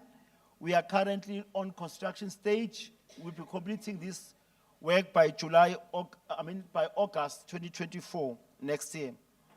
The second project, as part of road rehabilitation, it's main road 2023. The last road is R15 Delmas Road. This project is currently on design, Chair. We know that the community in that area is heavily affected because of the sinkhole in the area, but the construction has started. We are hoping to complete it by August of 2024. The next program, it's around the DDG Transport Branch, which is another program. I've finished the issues of infrastructure. Here we are dealing with first the TISH program, TISH standing for Township and Inform. The Premier has put in the MEC's deliverology agreement. We have intervened in the 4 regions. I'll start with Ekurhuleni. We have been able to do 23.7 kilometers of grass cutting and litter packing and clearing, and also fixing about 6,483 square meter of potholes patching in the region. So we're able to clear all the potholes that are in that region, as identified in the townships. In the city of Tshwane, we're able to do 109 kilometers, 1,439 square meter of potholes were also patched. In the West Rand, we're able to also to do the grass cutting and litter picking, and also 105 kilometers of roads and 204 square meters of potholes. And in Sidibeng, we're able to do the same, but at 31 kilometers of grass cutting in our roads and 158 square meters of the potholes. This is to ensure that our roads are clean in all our regional structures and areas. And in this area, we were able to achieve most of the targets as part of our keeping our townships clean. The second project was around the construction or upgrade of the DLTC, completed and launched this year, and we were able to achieve the target that we had set for ourselves. The next project was the impounding facility. We had one facility to complete, which was Benoni Impound Facility. This was a commitment from the MEC when he joined the department in October, and I'm happy to report, Chair, that we have been able to hand over this facility and is currently operational, and we are indeed impounding cars that are not in compliance with the law. The second program was around the Gauteng Pothole Fix app, where we're able to allow communities to report the potholes in your own different communities, allow the residents of Gauteng to report, allow the portfolio committee and our oversight to be able to report and track what we are doing. And part of that was to say that we want to what was reported within 24 hours. This is our standard in the department. But the roadmap is to ensure that whatever we receive, we are able to maintenance and CAPEX infrastructure. With a target of 3,055 work opportunities to be created, we overachieved this target. We achieved 3,300. So it's one of the targets that was well achieved. Operational, however, there are still few snacks that the department is dealing with, such as ensuring that we fully resource the center. The Premier and EXCO also visited the center last week. They were quite impressed of the work. However, they've given us an assurance that it's a center that the province must continue to invest on, and therefore we are hoping that the money that we have asked for the phase 2 and phase 3 we are likely to get. So we are looking at upskilling it in terms of human resource, ensuring that all other logistics and ICT issues are dealt with accordingly. But more importantly here, Chair, is to ensure the usability of the center.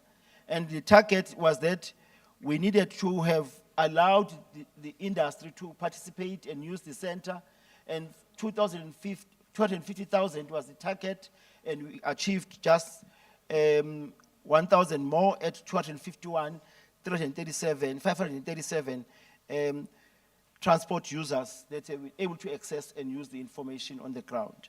But we are looking at increasing the number for this current financial year. The next project that was announced last year was the new vehicle number plate system. Here, Chair, the target was mainly to work on a draft policy, develop the security features, and that has been achieved. I'm comfortable to indicate that the draft policy has been finalized and the prototype design has been finalized in partnership with CSIR. We're now on the road. The next report is on the digital solution for law enforcement, particularly with the minibus industry. Here, Chair, we did not do well.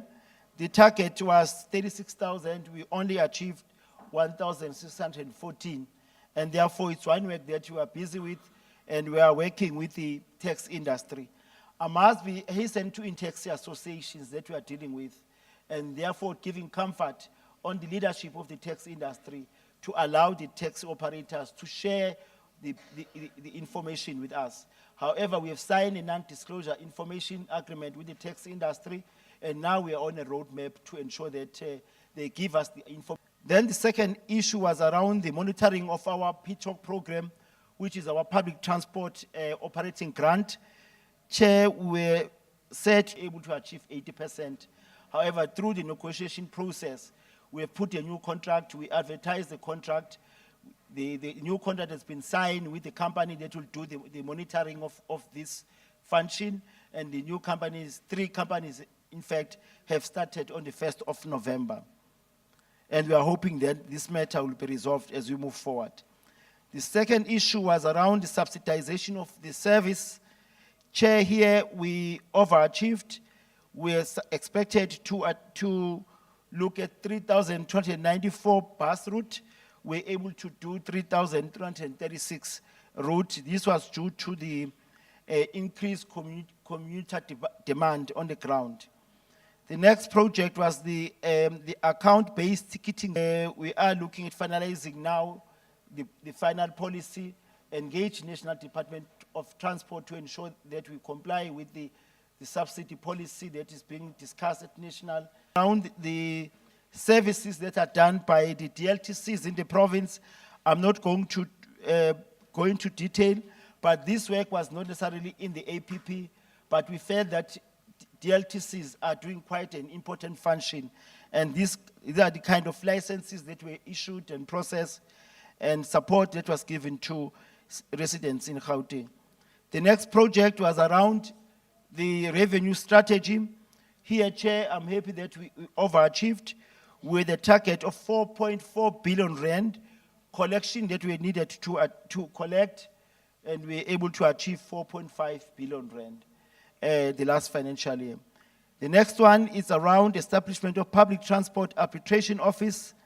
Chair, this was not in the APP, but it's an important function of the department to deal with the violence in the taxis based on the recommendations that were done by the judge. So we are now on a roadmap to implement those recommendations that were made by the judge in that regard. And the MEC has since approved the establishment. We now have a fully fledged office led by the judge, supported by the legal team and the administrative staff in that regard. The other one is around the transport regulation. Here was around the issuing of public transport licenses. Chair, we're supposed to issue over 4,000 licenses, public transport licenses. The next target was improving the times at DLTC.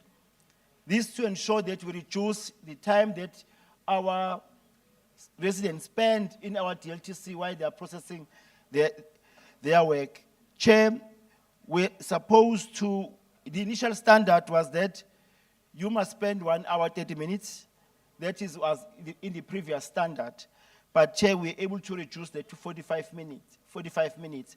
But we are also wanting to improve and change that in our new service delivery model toward ensuring that throughout our DLTC, nobody should spend more than 30 minutes processing their matters. The next one is around partnership with the e-hailing. You'll recall, Chair, the e-hailing system currently is not found or expressed in the legislation. And therefore, it's one of the issues that we're engaging through a stakeholder management processes. The next slide is around our compliance with BBB targets. Chair, I'm happy that in this area, through our procurement system, we're able to achieve most of the target. First, we're supposed to achieve 80% compliance on BBBE. We achieved 90. Then we are supposed to achieve 40% on township. We achieve 45. And we are supposed to achieve 50 for black-owned enterprises. We achieved 61. We are supposed to spend 4.46 billion rand towards revenue generating strategy, as I've alluded to. We achieved almost 4.5 billion rand. We also achieved 100% compliance of paying all our service providers within 30 days. Furthermore, we also achieved 92% to pay our service providers within 15 days. So we are just short of 80% in assuring that all our service providers are paid within 15 days. Here the policy is talking about 30 days. Then the 92% invoices, we also introduced the electronic invoicing system, which also help us to automate our system and reduce the problems or the number of days the service providers must wait, and also the introduction of e-tendering system. Moving on, it's around the financial information. Chair, we had to deal with 2 under expenditures in the previous financial year. One was the bus contract. Chair, we underspent in this area. This is one area that we did not do well. However, we asked Treasury to give us the permission to roll over 132 million rand, and that was granted to us this year around May, June. We also did not spend well on infrastructure. We asked for 29 million rand, and that money was also rolled over and given to us to Treasury, by Treasury. So we are in a roadmap to ensure that we spend the money. There was nothing on unauthorized expenditure, Chair. Audit opinion, we are able, Chair, to move from, which is one of our entity that is directly under the accounting officer of the department. The areas that I've spoken to is around the under expenditure. I've alluded to those issues. The transport infrastructure of under expending for 29 million rand. The transport operation PTOC by 700 million rand. Also transport regulations, particularly here was issues of the staffing. We're not doing well on the recruitment, and also issues around the processing of the operating licensing, which we have got to publish and gazette accordingly, and we have since resolved. And lastly, the issue of taxi trust, with to transfer a grant of 20 million rand, and that is currently underway to transfer the 20 million rand. The fruitless and wasteful expenditure was 108 million rand. Then the predetermined objectives, Chair, overall, we achieved 73% performance, Chairperson. Let me hand over to the colleagues. I think Mr. Maloga will deal with the DLTC report. Thank you very much.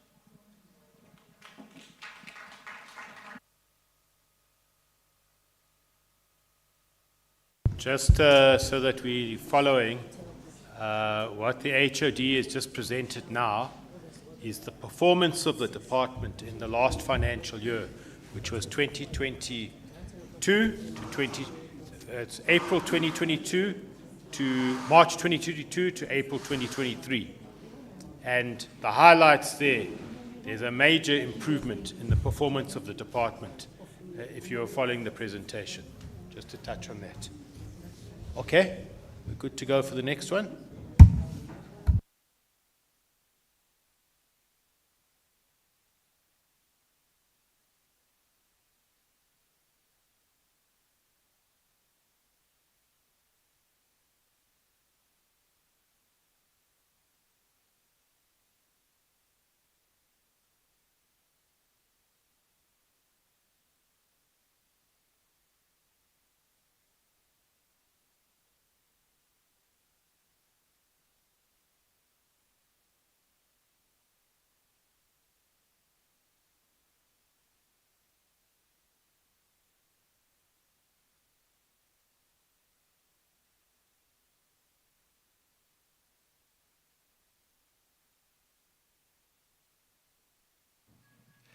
Greeting to the chairperson, members of the committee, MEC, councillors, HOD, executive, and members of the public. My name is Nhlakani Ponduli. I'm the Director for Revenue within the Department of Roads and Transport. I will be presenting on the enhancements that we're currently doing to improve the services within the DLTC environment.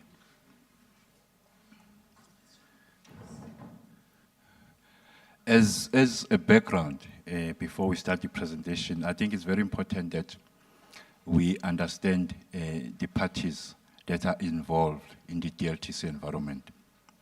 One, there is National Department of Transport that is responsible for policy. Two, There is RTMC, which is Road Traffic Management Corporation, which is an agency of the National Department of Transport. They are responsible for INETIS, both in terms of software and hardware. There is also called DLCA, Driver License Card Account. Again, it is an agency of the National Department of Transport. They are responsible for printing of the driver license cards. And then there is us, the Provincial Department of Roads and Transport. We have contracted agents to provide the function on our behalf. That will be your municipalities, your South African Post Office. We also have provincial centers, your Temba and Mabopane. We also have GMA, Gauteng Management Agency, providing service on our behalf. And we also have the RTMC, also responsible for providing the service in the environment. A very high level problem formulation. I think one of the key problems that we're having in the environment is poor customer service. Two is inadequate and poor state of infrastructure. I think we know that some of the infrastructure does not comply with OHS Act. Lack of standardization, both in terms of operations as well as the infrastructure and services. I think you will know that if you go to a licensing center, they are all different. But if you go to Standard Bank, for example, when you go to Standard Bank somewhere in Polokwane or a Standard Bank somewhere in Durban, they are very similar in terms of the look and feel. We also have a problem of limited funding, the rising cost of doing business, as well as poor cost management. And then lastly, the issue around the fraud and corruption within the licensing environment. As we move forward, what we want to achieve, we want to improve the quality of service and customer care.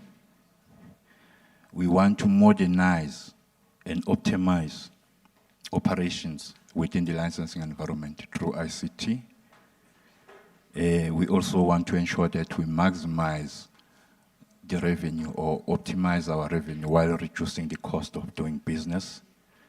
We also want to ensure that we create a sustainable funding model that will fund both infrastructure as well as operations. We also want to make sure that we eliminate fraud and corruption within the licensing environment. The biggest risk that we're currently sitting with is that a large part of our services are provided by third parties that are currently in extreme financial distress. That will be your municipalities, as well as the South African post offices.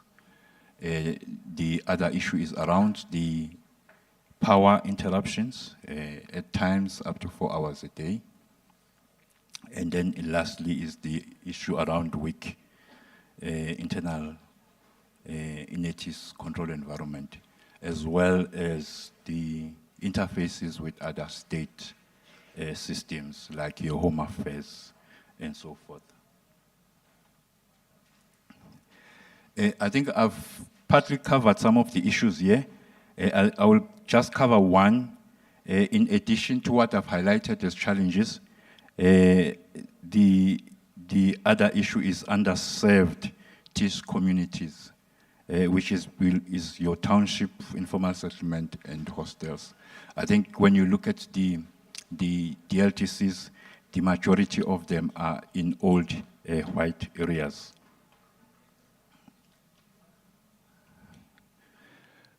What are the key ingredients for success? One is to ensure that our environment is customer-centric. Two, we want to make sure that we professionalize our officials or the staff within the licensing environment. We also want to make sure that the services are efficient. We also want to make sure that we use technology more and more. One, to improve the services, but debatable, as lastly, the issue around the teamwork. The interventions that we're having,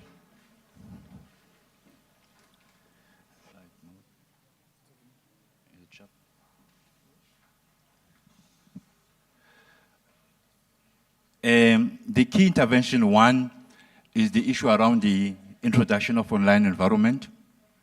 I think you will know that we've introduced a motor vehicle license renewal disc sometime last year, April last year. The issue of driver license booking, you are able to do that online as well.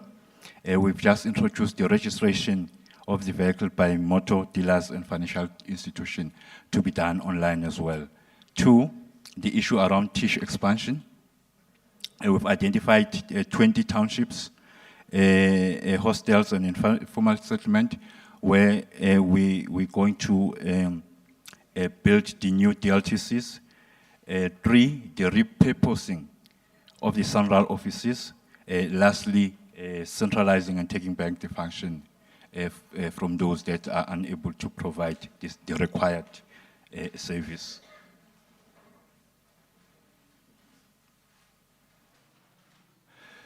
These are the numbers as it relates to online motor vehicle license disc. I've indicated that we've contracted the RTMC to provide this service. I think you will notice that we started in March 2022 with about 11,000 transactions that were concluded in that month. It moved up, when you look at March 2023, it increased to about 59,955. When we look at what has happened in this financial period, April, again 46, but when you look at September, specifically August and September, you will see the numbers are rising at exponential rate. What has happened there? I think the RTMC, which is providing this service, started to aggressively market and communicate this service to the general public.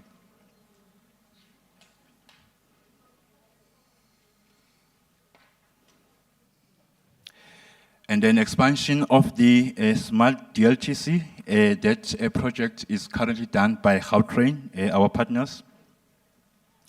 This is in line with Premier's pronouncement to prioritize and uplift township informal settlement and hostel with an objective of increasing access to the services.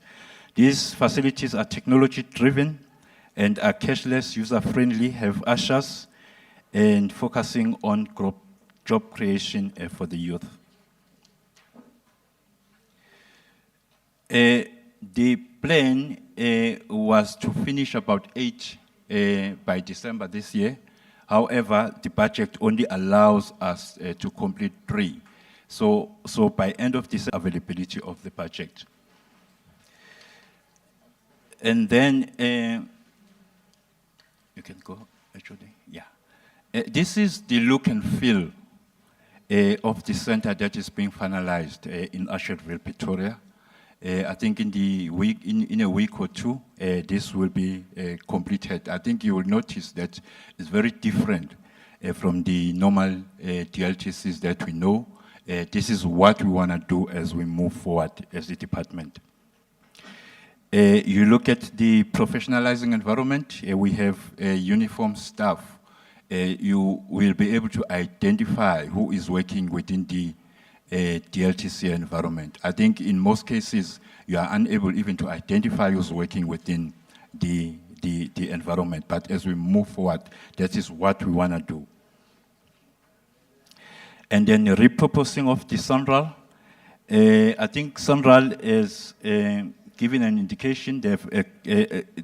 We have received an expression of interest from SANRAL to indicate that they want to consider providing the licensing service in their offices. This is the number of offices that they have throughout the Gauteng, a total of 29.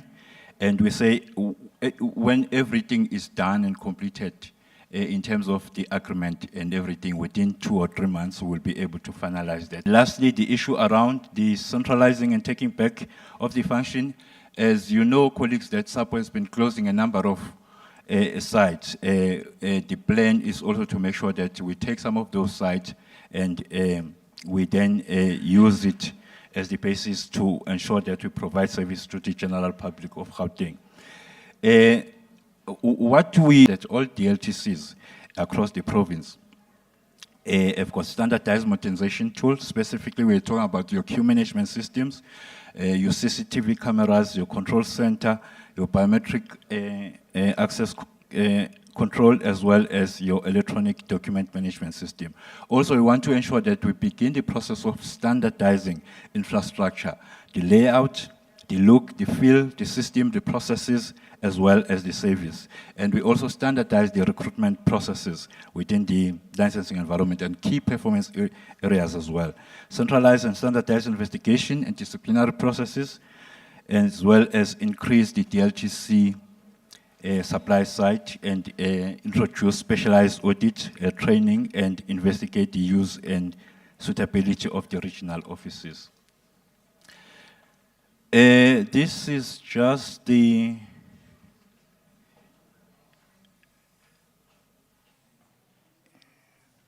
where I use this.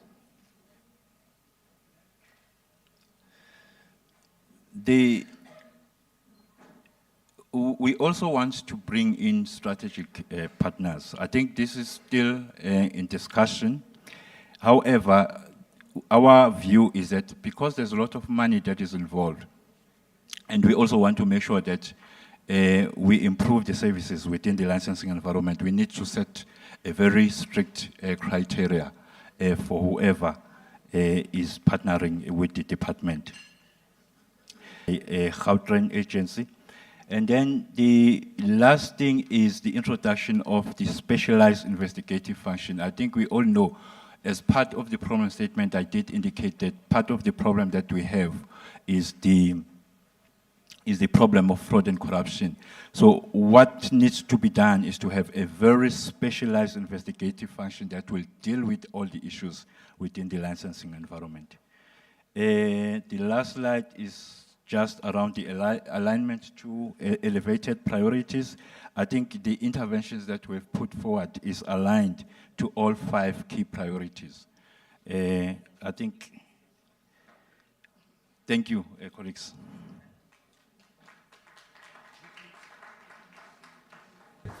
No, thank you very much. Maybe there was a last slide on your presentation, which maybe you should have just shown us. Just your very last slide. It shows the new licensing centers, what's replacing the post office. It's the smart licensing strategy. Might be just something that you should show us, if you don't mind. Yes, Chairperson, this one, HOD, this one. Yeah.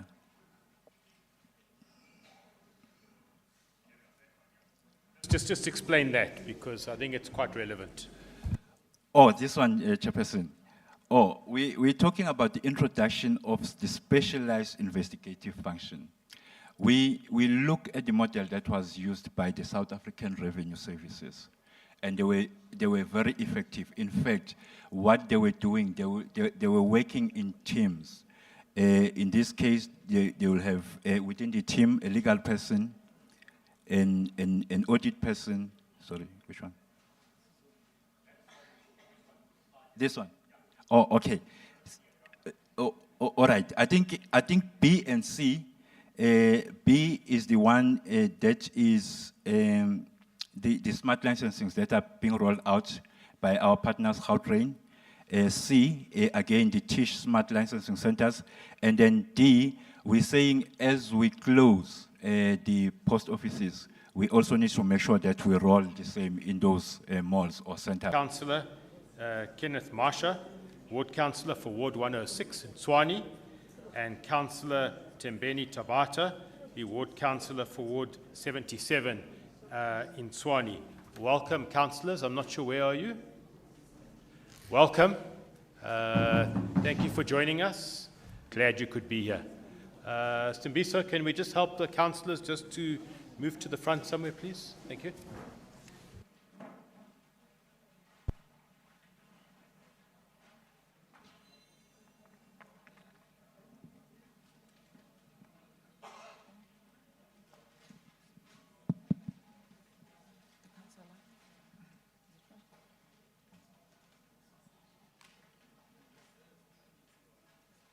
Afternoon, Chair. Afternoon, MEC, honorable members of the Portfolio Committee. Good afternoon to our honorable community members. I'm here to present on the GFLEET presentation. With the GFLEET, we are also going to zoom into the areas that the HOD had looked into earlier on in terms of the annual report of the department. I'll be presenting the GFLEET part of the annual report. I'm on slide 4.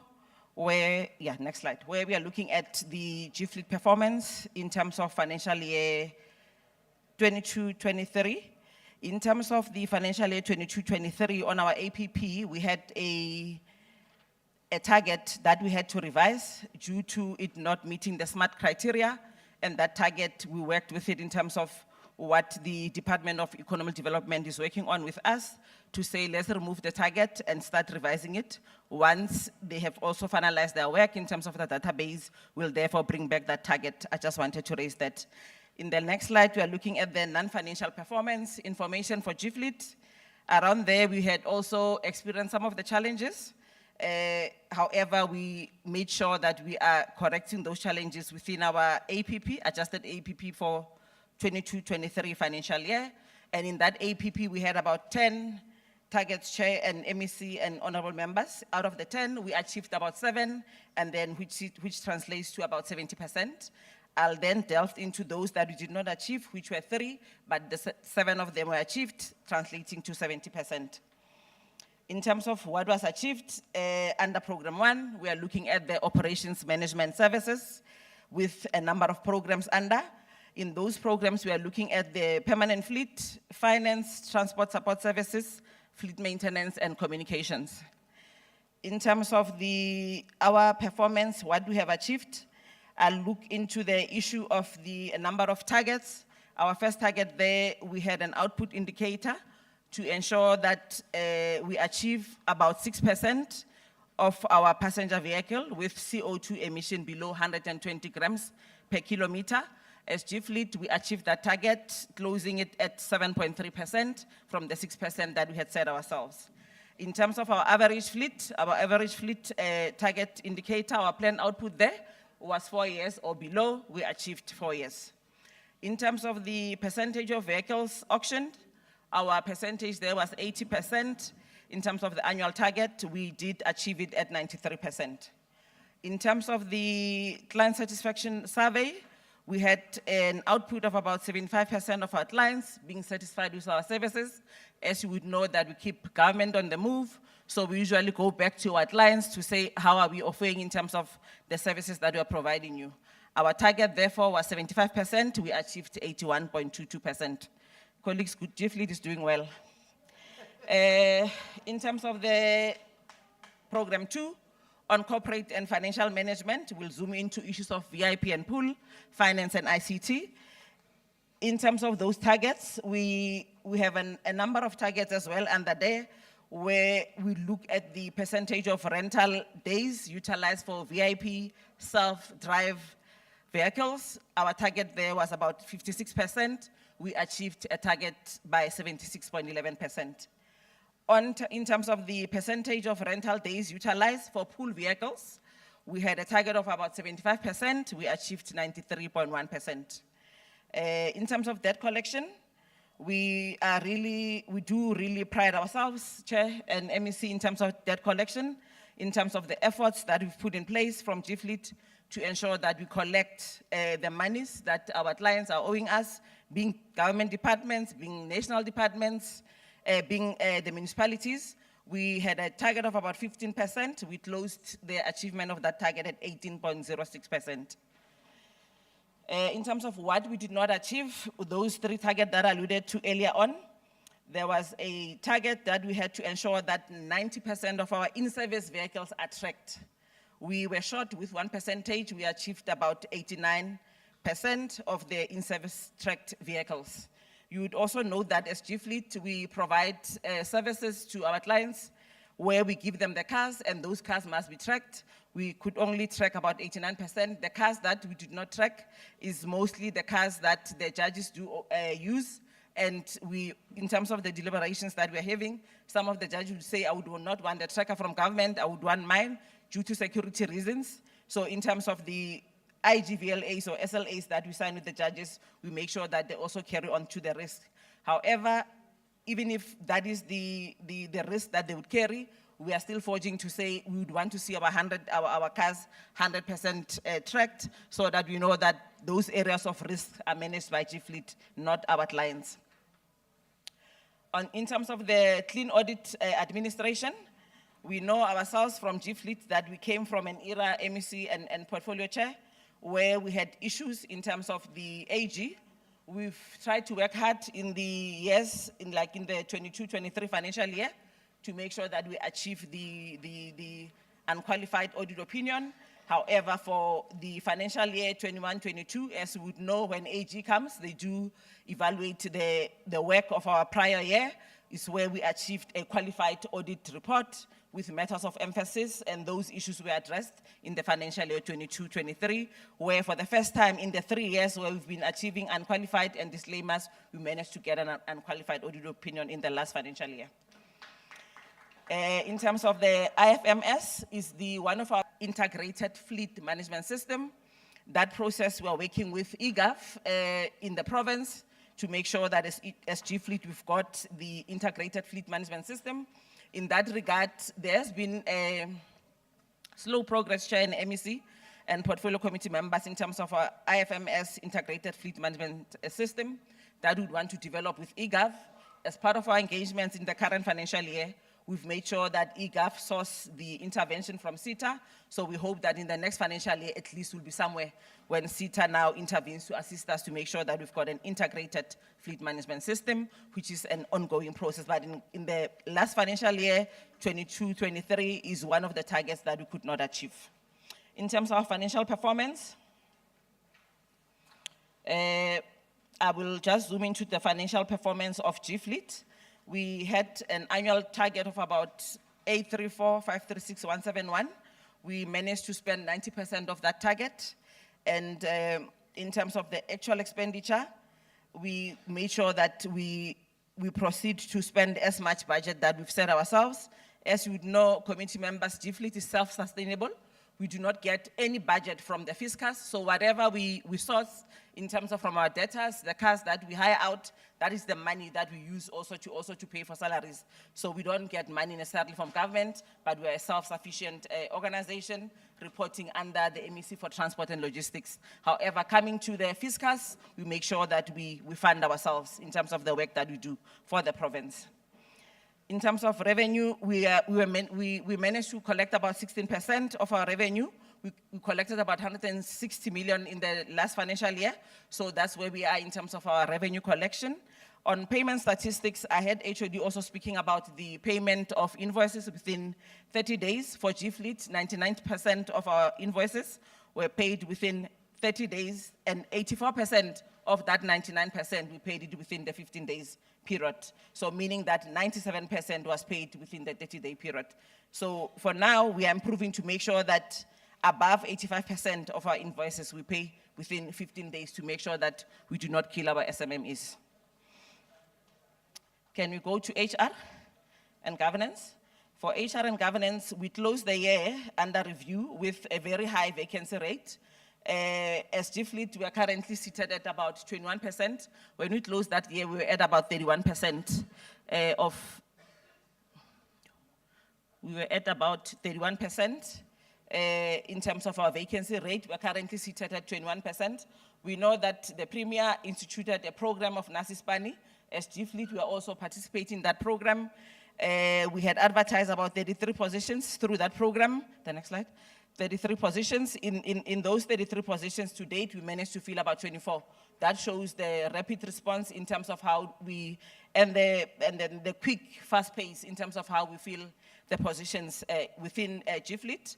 In the last financial year, that's when we had an intervention from our Honorable MEC to make sure that GFleet is capacitated at senior management level.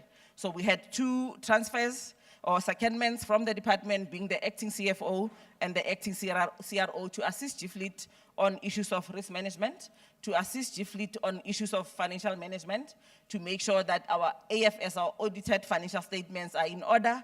That's hence today we pride ourselves as GFleet that we got an unqualified audit opinion. In terms of filling of vacancies, that's where we are putting our much effort to make sure that we reduce that the 31% to an acceptable level of below 10%. We are currently seated at 21%. However, when we closed that year, we were at 31%. That shows the progress that we did from 31 to 21% to date. In terms of the org review, is the process that we are spearheading from GFleet to make sure that we revise our org structure. In revising our org structure, we're also looking at, not only for GFleet, we're also looking at our own shareholder org structure, which is the Department of Transport and Logistics, to make sure that we have a structure that will be able to respond, so that when we go and implement our mandate, we know that we have adequate resources with qualification and skills to deliver on the departmental mandate. So this is the current process that is ensuing or ongoing with OOP and ourselves, as well as the department itself. In terms of risk, at GFleet, we are managing our risk. We've got the CRO that was seconded to GFleet. She's still there to assist us on issues of risk management. We established a number of committees, Chair and MEC, in terms of looking into the risk management areas around GFleet. We've got a risk management committee. That committee is chaired by an independent chairperson, and that committee looks into the overall risk management systems of GFleet to make sure that we manage our risk within the entity. In terms of the anti-fraud and corruption, like Ntate Nduli was saying in his program, we also have what you'd call an anti-fraud corruption policy and strategy, where we track issues of anti-fraud and corruption. And in that, we also have a committee that looks into the fraud and audit issues within the department. We also have an audit committee that also oversees in terms of oversight to make sure that we do deal with issues of audit and fraud. And we also have an approved whistleblower policy, so that if any of our employees or anyone, a committee member picks up, or even a client picks up there's a fraud and corruption, they should be able to go to a hotline and report that fraud or corruption, and we're able to deal with it decisively so. Let's go to the, okay, I just mentioned the issue of the audit committee as our oversight body to ensure that we do our work efficiently and effectively. Not only audit committee colleagues and committee members in terms of the oversight body, we are here today with legislature as one of the committees that play oversight in terms of the work that GFleet is doing. On the last slide, I just alluded in terms of our current performance in the last financial year of 22-23, that we did manage to achieve an unqualified audit opinion. So we are really, MEC Chair, colleagues, we are really on a good path for GFleet. We pride ourselves that we managed to get out of the red into the green with an unqualified audit opinion. Thank you very much. No, thank you very much. The next presentation is on the Gautrain, GMA, Gautrain Management Agency. As the presentations have been made, I'm sure yourselves are hearing very clearly that there's been lots of improvement over the previous financial year. GMA was talking about that it's achieved a lot more of its targets. The provincial department has achieved more of its targets.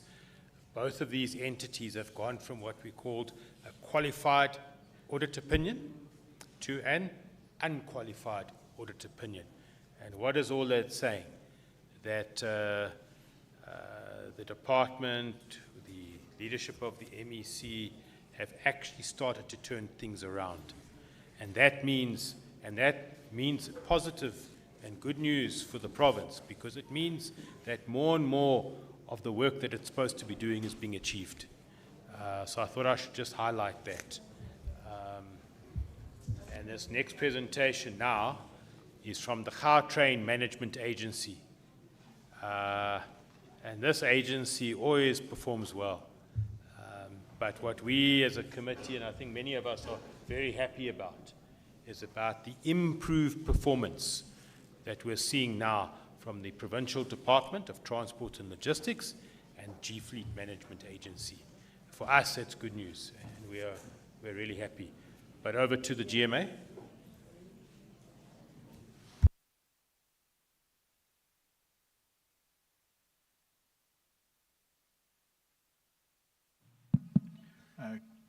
Honourable Chairperson, honourable members, good afternoon.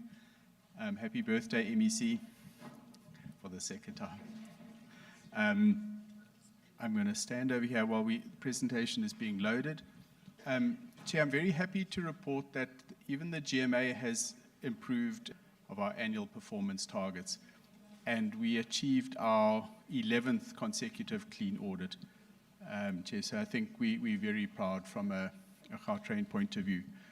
But Chair, we also did focus on the questions which the Portfolio Committee posed to us.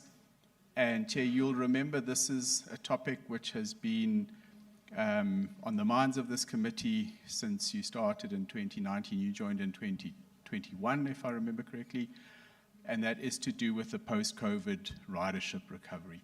So the presentation which we're going to load will show some of these, but I can talk to it in the meantime.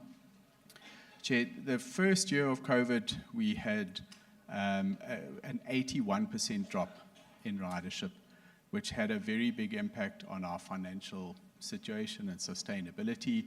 And we immediately then went into a recovery plan. And over the next 2 years, taking us to the end of the 23-24 financial year, we managed to grow, I think, at 63 or 64% per annum. But Chair, that has not taken us back yet to where we were pre-COVID. And I think this is where the table, hopefully, which will be flighted on the screen, these show us the monthly numbers. We are seeing growth month by month, and especially when we compare to previous years. We're showing the figures up to the 6th month of the financial year, the end of September. And you'll see that we have achieved growth, but not to the same level as before. We're anticipating that we will get to around 8 million annual train passengers for the financial year. And that would be somewhere around between 15 and 18% growth on the previous year. This is showing it graphically. But yeah, I want to pause here for a moment and just reconfirm that from the Gautrain and GMA point of view, number one, we take ridership growth very seriously, but we also take the inputs from this Portfolio Committee very seriously. Chair, and you'll remember, I think it was 3 months ago, there was a suggestion from the Portfolio Committee that we focus on scholars. I think we were doing quite well with students. We have carried 11,000 scholars from schools in the last 3 months on school tours. This is an outreach program. It's fantastic because it gets youngsters exposed to public transport and out on the train. These numbers, because we give them a special deal, they don't come through our fare gates, so they're not reflected in here. There's an additional 11,000 on top of that. So thank you for that suggestion. That was very, very useful. Of course, then, we have to then talk about the money side of things, Chair, and you'll remember that we have the flip side of the revenue is what we call the patronage guarantee. That, of course, took a big knock with COVID. But as we had undertaken to this committee and through our budgeting process, we can confirm that we have not and will not require any additional funding in this financial year. We will make do with the budget that we have. And I think that that's a very important step forward in our sustainability. Chair, then there was a technical question at the end. How did we manage to end the year on a 7.7 million rand surplus, even though that we had, as I said, overspent on the patronage guarantee? Chair, the answer is that We reprioritized our budget. We cut back on a lot of expenditure items, system improvements, legal, commercial costs, and we utilized funds from the prior year. And that brought us out to this very minor surplus in the year. It's not that we've suddenly turned a profit or anything like that. I think this is just a reflection on our effective cost containment measures. Chair, that was it dealing with the questions that we were posed. Thank you.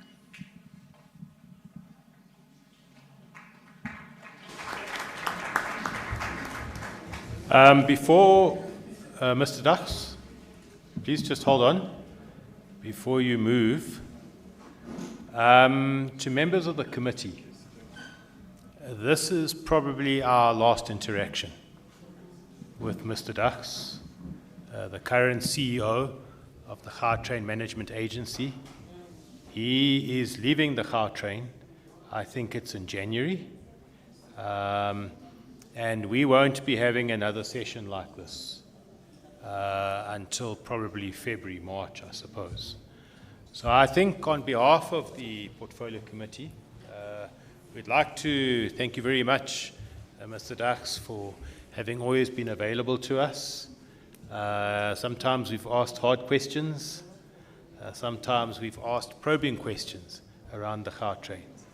But we want to really appreciate together with your team, for the frankness, the openness, for sometimes explaining things to us. You'll remember we spent a long time in your one boardroom around the patronage guarantee costs, where we did a focused intervention study. And we've also from time to time used your facilities for committee meetings. So we want to thank you for the work that you've done during your time at the Gautrain Management Agency, and for the sterling job you've done in guiding the Gautrain team and taking the Gautrain to where it is. And we'd like to wish you all the very best in your future endeavors. Whatever you'll be doing, we know that wherever you go, you'll do very well. You've done extremely well with the Gautrain, and we can only say that we're sorry to see you go. But we wish you all the very best. And thank you for the interactions and always being available to us as a committee. We really appreciate it. And I just thought I should bid you farewell a little bit earlier than when you are actually going. But for us, I think this is our last interaction with you. So thank you very much.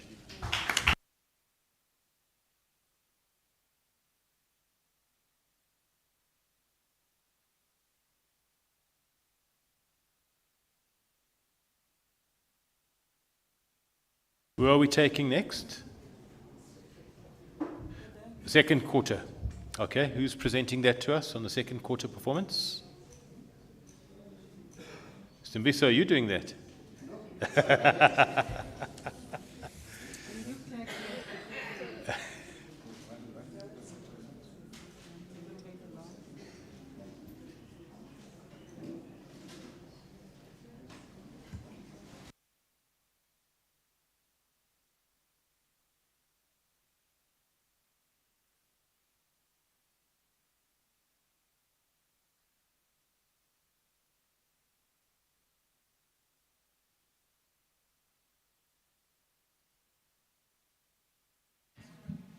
Thank you very much for the opportunity. Thanks, Chairperson.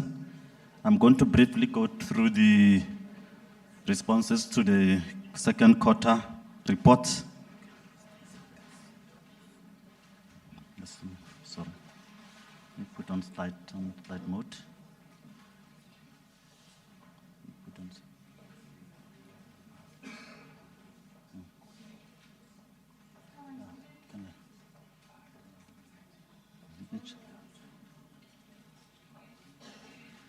Okay, can I go through?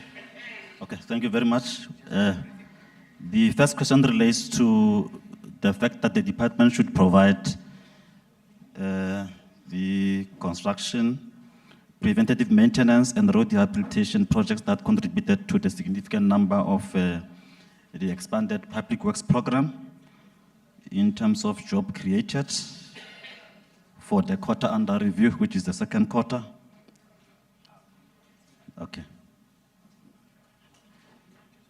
in terms of preventative maintenance and road rehabilitation projects, the following projects were undertaken. That's grass cutting and litter picking term contracts. The RIFSA 1 and 2 term contracts, these are mainly our maintenance contracts.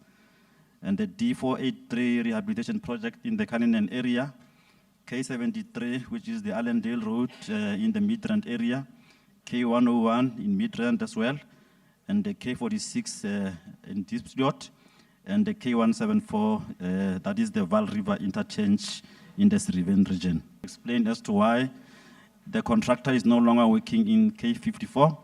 That's the Solomon Matlangu project. The contractor is no longer working in K54 due to the road reserve being encroached. That's the main reason. The contract was then cancelled as the contractor could not have any work area. The third question relates to the department should provide progress report on the K46, that is the William Nicol project. Progress to date is that the project progress is registered as 70%. Previously it was 68%. And then the time lapse, which is the 26.3 months, that is 108.2% based on the 24.3 months duration, including the extension of time, which was granted.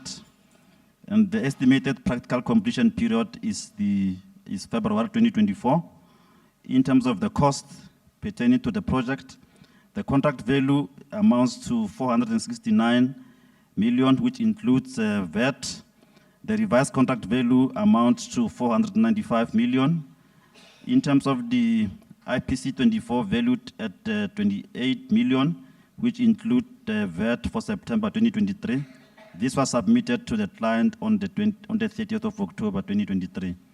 The total value claimed in terms of the project amounts to 345 million, which includes VAT. And this translates to the percentage of 69.7%. The fourth question relates to the department should provide a report on the commencement of the implementation of new negotiated contracts that have been consolidated from 32 to 16 contracts to improve the effectiveness and efficiency of the bus services. Of merging some of the old order contracts that are operated by the same operators in the municipal area. However, the operations remains the same, and the negotiating team is consolidating the comprehensive report that will be finalized by the end of the financial year. The fourth question relates to the department should provide a report on the commencement of the implementation of the new negotiated contract that have been consolidated from 32 to 16 contracts to improve the efficiency of the effectiveness and efficiency of the bus service. Just to indicate that, Chairperson, in terms of the National Land Transport Act, we entered into these negotiations, then which resulted into us optimizing or rationalizing those contracts from 32 to 16. This slide indicates per region, in terms of the city of Joburg, which consists of 7 negotiated bus contracts. The bus operators is PATCO, which is IC48, which is Soweto, having consolidated the 4 Eldorado contracts, and routing coaches with those 2 contracts that were consolidated into one. We've got ASEVE Munye, Lekwa Transport, Mulas, Metrobus, and Amrelang. In respect of the city of Tshwane, which comprises of 5 negotiated bus contracts, mainly is PATCO, Soshangube, which is IC51, PATCO Mpumalanga, popularly known as Moloto Corridor. And then we've got the TRT, which is the consolidation of the 4 contracts around Mamelodi. And then we've got the 4 contracts that were consolidated into one, which are run by Northwester. And then we've got the Atteridgeville Bus Service, which is a relatively small contract, which has got those 3 contracts consolidated into one. Within the city of Ekurhuleni, we've got 1 negotiated bus contract, which has been signed and entered into with JR Chwewu Express.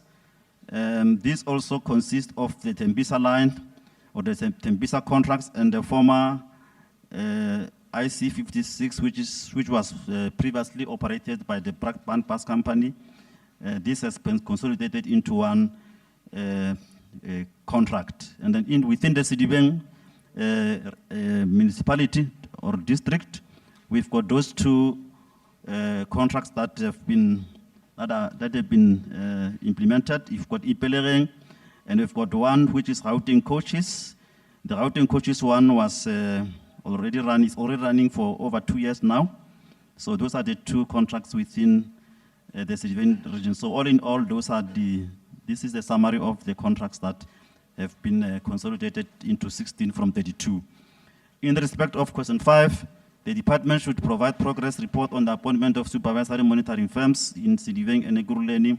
We can report, Chairperson, that the monitoring firms were appointed and they have commenced work from the 3rd of November for all our municipal areas, which means that no area within the province remains unmonitored in terms of this service. So all the areas that pertains to all the contracts that we have entered into are now monitored through these monitoring firms. And then we've got a TMC, which is the Transport Management Center Marketing Strategy. We can pass this slide, but we're just indicating that the strategy is available and has been crafted. In the respect of question 7, the department should update the committee on the follow-up with outstanding municipalities to expedite surrendering of revenue. This relates to the presentation that was made by Mr. Nduli. We're just indicating here that every month the department does write letters to the agents. This agent relates to SAPO, relates to municipalities, the agents that are basically rendering the service, the licensing service on our behalf as the DRT. Those outstanding fees, we request them to surrender in terms of what is due to the department to settle the debts. In addition, where letters are not responded to, the meetings are then organized or arranged with those agents that have not surrendered. In addition, the provincial treasury also assists us as a department to deal with this specific matter in terms of having joint meetings with the agents, and also the MEC responsible for finance in the province also does direct letters to the MMCs responsible for licensing services in various municipalities.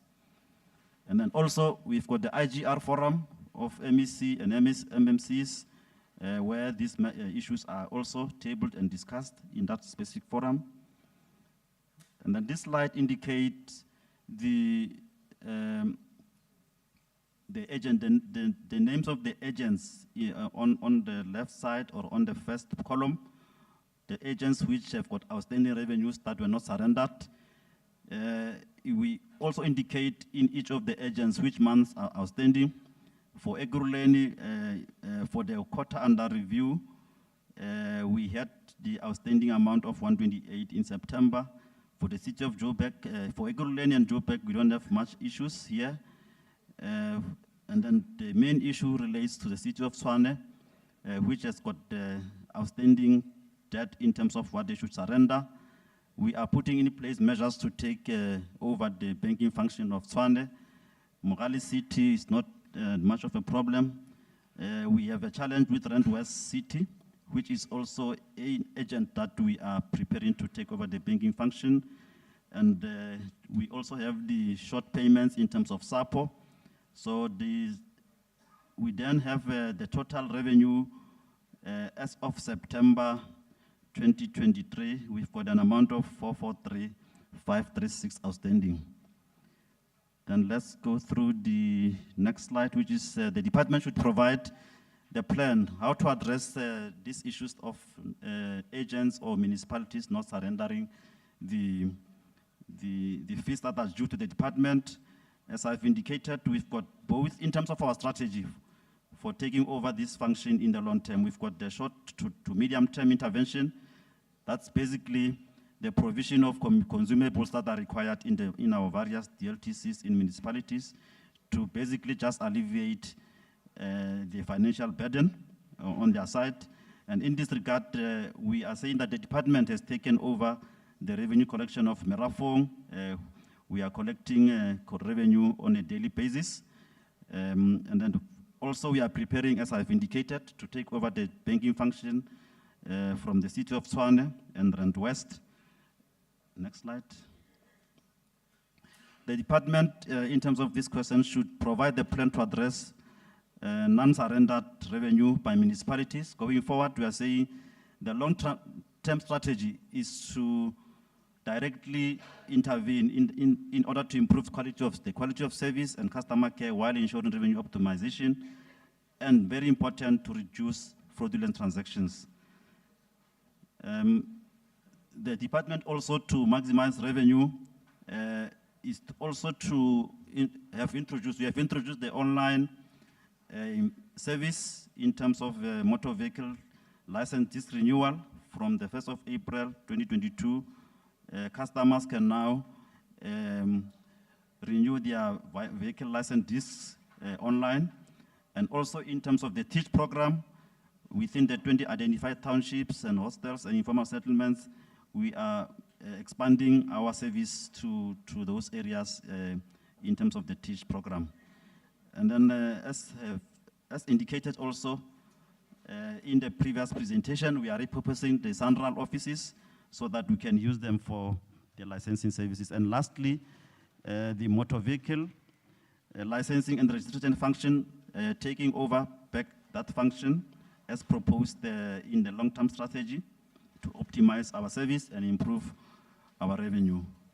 And question 10, the department should provide a plan to address the continuous collapse of the service in the SAPO offices in relation to licensing on behalf of the DRT.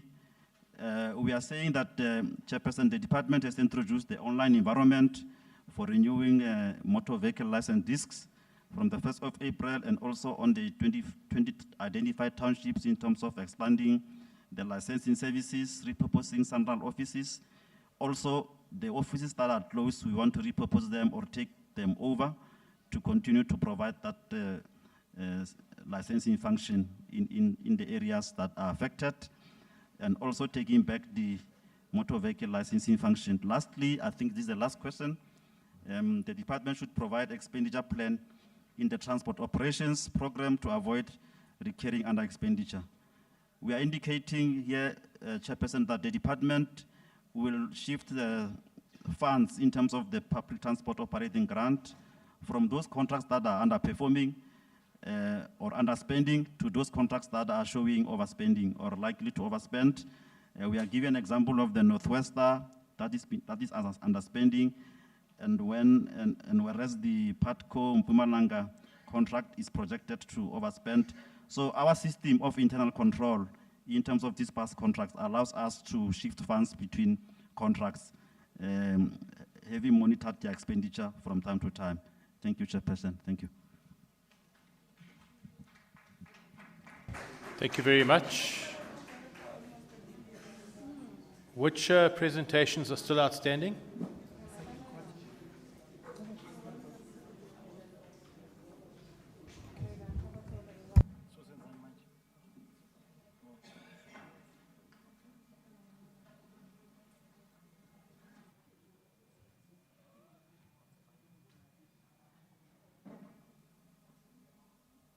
Are we dealing now with the questions for G Fleet?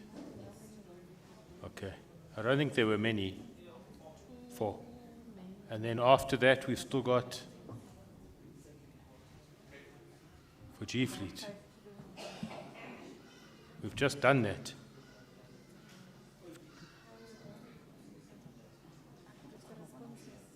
We did responses on the second quarter.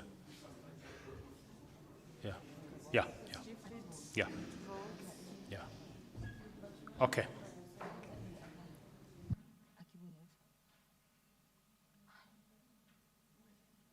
I'd like to suggest just give highlights to even to the questions, because we've received those already. So I think it's easy for us to read those. So we don't need to dwell too long on that. And then it's the K46 and the Hendrik Potgieter Bridge. And then I think that's it. HOD, am I correct? Okay.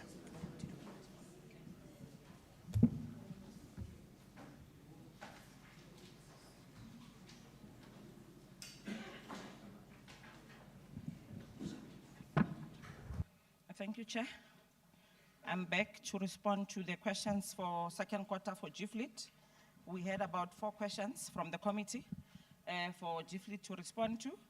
The first question was in terms of that we need to update the committee on the payment process that has been started by the Department of Justice and Constitutional Development, the KZN region, the Gauteng Department of Community Safety, and the National Department of Rural Development and Land Reform as the 3 top debtors for GFleet. As part of the CEO roadshows, we've managed to do some collection, Chair, in terms of the debts that they owed us. For community safety, they owed us about 23.2 million, and that payment has been received by GFleet. In terms of the KZN Department of Justice, at the end of October, 31st October, we had about 4.5 million that they owed us.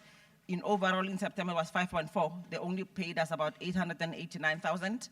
The CFO is engaging their CFO to make sure that we reconcile outstanding invoices so that we can then get the payments. The meeting is on Thursday. In terms of the Department of Rural Development and Land Reform, as we closed the October month, they owed us about 12.6 million. In that, they were also reconciling their invoices, and we've had a meeting with them and their CFO, so they'll be addressing those payment delays so that they can pay us. But I must say, Chair, in terms of the CEO roadshows, we've realized some positive traction in terms of debt collection. In the visits that we have done since we started in the October month, we managed to collect about 50 million for GFleet. I thought, let me mention that as part of the CEO roadshows. In terms of the other question, where we had to look into the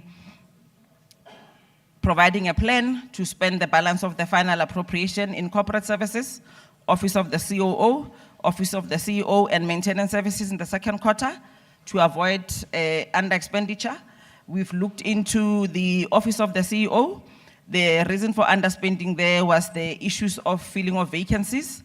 The progress to date, we are also advising the committee that we are looking into fast-tracking the process in terms of recruitment, but the committee would also note the cost containment circular that we received from National Treasury. As part of that cost containment circular, as GFleet, we had to go back and revise our COE budget, compensation of employee budget, pending also the approval of the org structure that we are doing. So we are saying to ourselves that let's fill positions that are not affected by changes.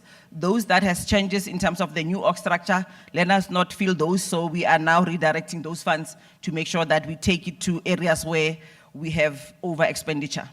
In the Office of the COO, we have finalized the recruitment for the COO position. It's now at approval stage. For corporate services, we've looked into the infrastructure projects that we are currently implementing as GFleet in terms of overall maintenance within GFleet. We are working with DID to assist us in terms of maintenance within GFleet. There has been good intervention committee members from both the HODs for DID and the DRT to make sure that those projects, they're being implemented. We have signed SLAs with DID across those maintenance projects, and we've been promised that by end of financial year, we should have those maintenance projects would have been finalized. In terms of the fleet maintenance unit, we looked into the performance of West Bank in terms of the RT46 contract that we have with West Bank in terms of the vehicle repairs and maintenance. There, we've ensured that we have improved our internal controls, and in terms of how do we then reconcile also the invoices with West Bank to ensure that there's no future delays in processing the invoices. HOD has also ensured that we also have the delegations to make sure that we process the invoices that we receive from West Bank as we receive them, so that we can then reduce the turnaround times in terms of payment of those invoices. On one of the last question, as GFleet, we're supposed to explain to the committee in terms of the permanent fleet, why was it allocated a low budget in the current financial year? And when you look at our books, that program is already overspending. In terms of the response, Chair, we are saying that the budget for permanent unit, which is our vehicle acquisition unit, was based in terms of the vehicle order book that we had in that financial year with the estimated delivery of the new vehicles. in that financial year. However, those vehicles could only be delivered in the current financial year, but because we already had that commitment with our OEMs or our manufacturers to say we'll pay with that late delivery, we had to use the current financial year budget. How we are resolving the over expenditure is that on areas where we are underspending, we'll then redirect those funds to make sure that we balance that account in terms of the late delivery of vehicles and the payment of the invoice thereof. So we are fine there, Chair. Thank you very much. That was the last question from our side. Thank you. Just HOD, with the second quarter, there was responses to questions. But it would be quite useful, I think, if in 2-3 minutes, they could just highlight what was the performance of the department in the second quarter, GOD targets, etc. Just very briefly, give us that sense. It's more for the benefit of those that are here, because we would have already, when we dealt with the research report, gone through the performance, etc. But I think it would be useful just to highlight that very briefly. Thank you very much, Chair. We are doing well on general on GOD, except 1 or 2 areas. One, on the townships, we're not doing very well, but we are doing well on the black-owned businesses. We are doing well on women, and not doing well on youth. And we are of late picking up on the people with disabilities. But what we have then done, because currently in the construction and maintenance works, we are using a panel of professional service providers and panel of contractors. And these targets were not built, the BBB targets were not built during the initial procurement process.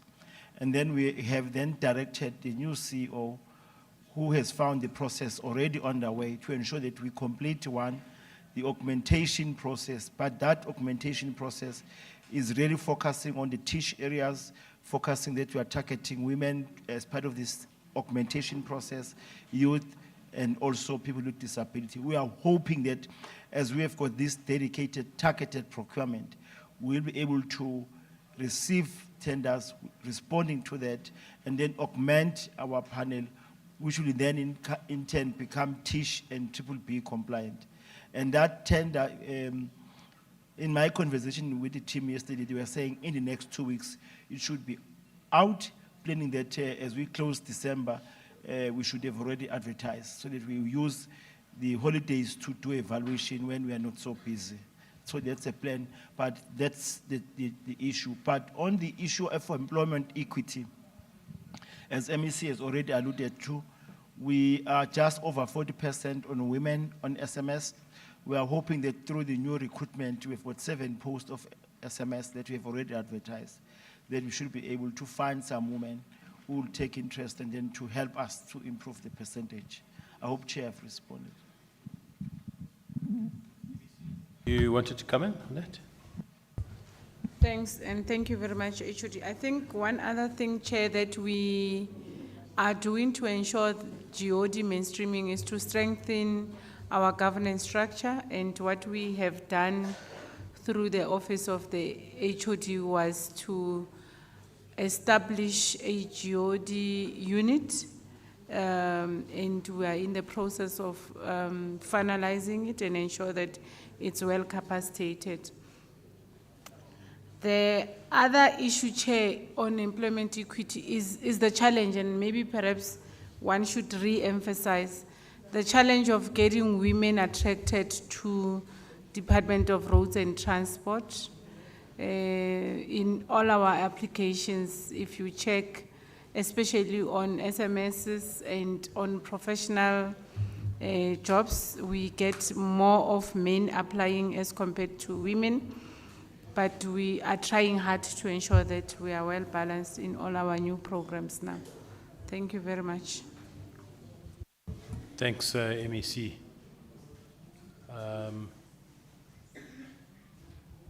If I'm not mistaken, the performance of the department in the second quarter was also very good. Yes, no, the best. It's the best that. Yes, Chair, just to be honest with the people of Gauteng and yourselves as the portfolio committee, the area we are still struggling as a department is on PTOC. But we've put measures and mechanisms in place to ensure that we really improve on the bus subsidy contracts expenditure. But otherwise, generally, the department has improved. And thanks to the team that you see here, led by the HOD. In this quarter, we managed to spend almost 83% of our transport infrastructure budget, which has necessitated that the budget council of the province to give us more. So you'll see on budget adjustments, we are likely to get, and I think we're the only department that will be getting more budget because of our performance. So there's that area that we're still really lacking. But also if you go back, you go on the ground, there's also improvement on ensuring that our targets are well aligned with our budget expenditure, including on transport operations, general and regulations. We're doing well where we were lacking. We'll continue to recapacitate the department. You have seen we've brought in the new CFO solely to come and assist us on ensuring that we deal with all the challenges that we have experienced as a department, especially with our projects on the ground and contract management and many other challenges that our contracts are faced with. Chair, thank you very much. Thanks very much, because I understand the performance meeting in terms of targets met in the second quarter was at 80%, which is outstanding. I mean, I think, and I think what that shows, if I can just say this, that the performance that the targets or the performance received at 73% in this last financial year wasn't by accident. It was by design. Because I think there's a very clear focus of the department in ensuring it meets its targets. And even in the second quarter, that's really showing that all of that work is coming to fruition. Thought I'd just touch that. And at the same time, let me welcome the CFO, Mr. Makofola. We've interacted before when I used to have another life.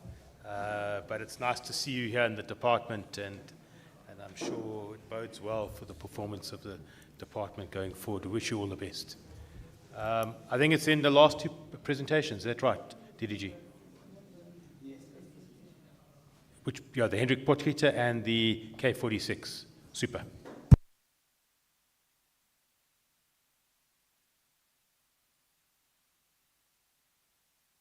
Honorable Chairperson, members of the Portfolio Committee, MEC, my colleagues and members of the community.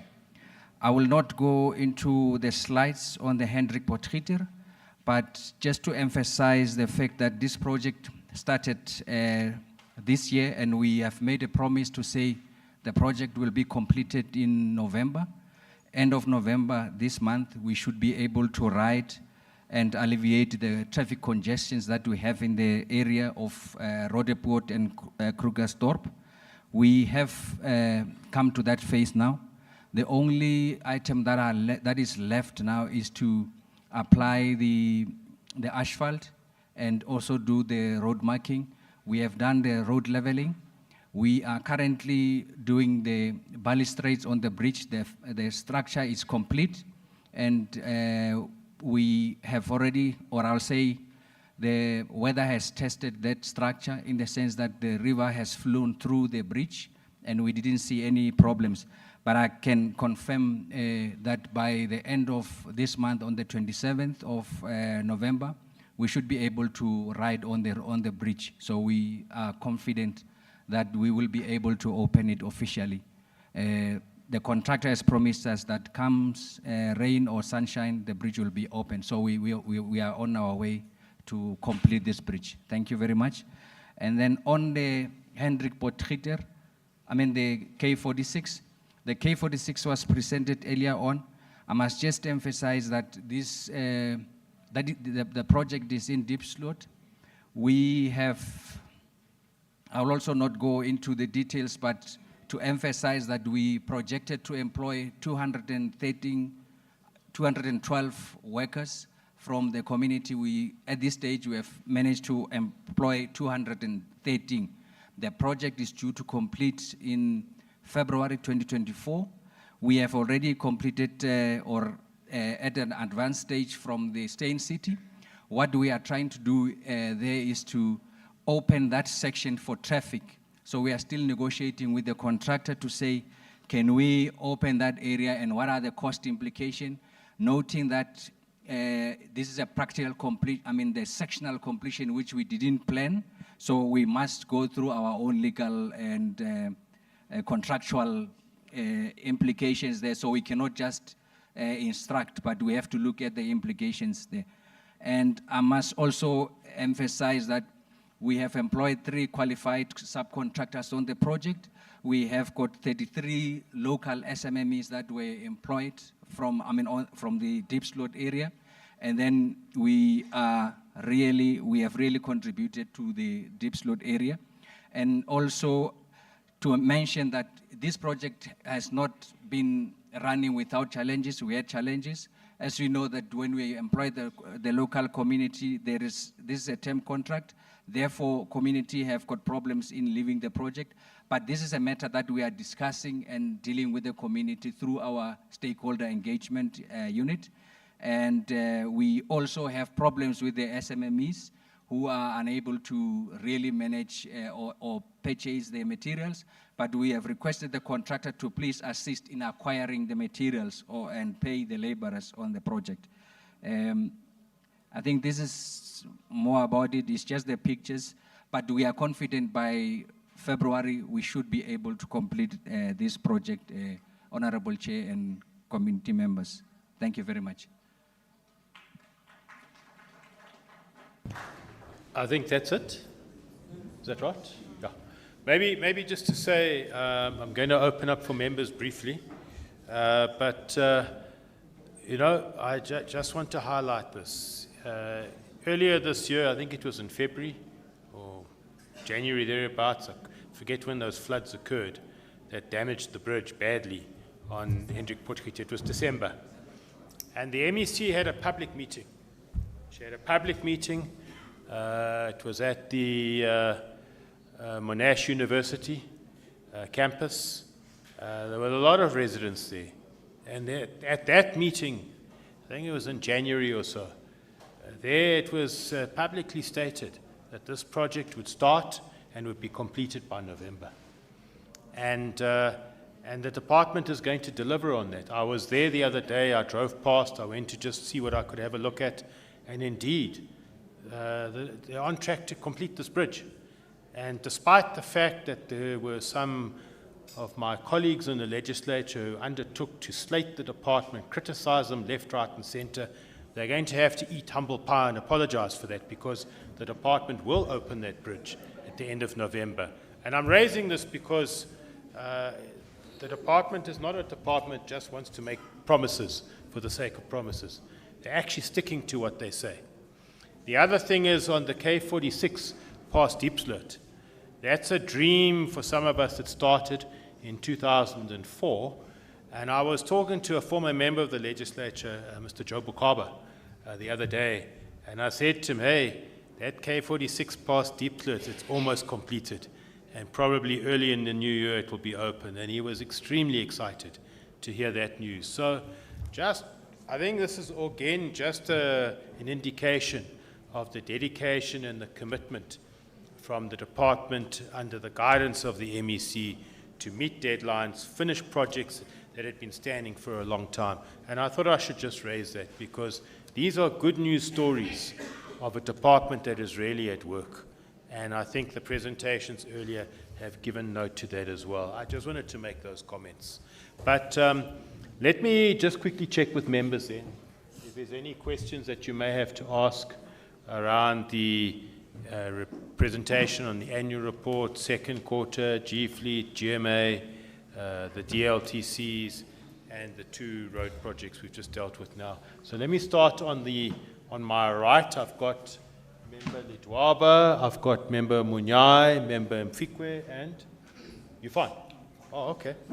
So Member Letwaba, Member Munyai, Member Mfikwe, in that order. Thanks.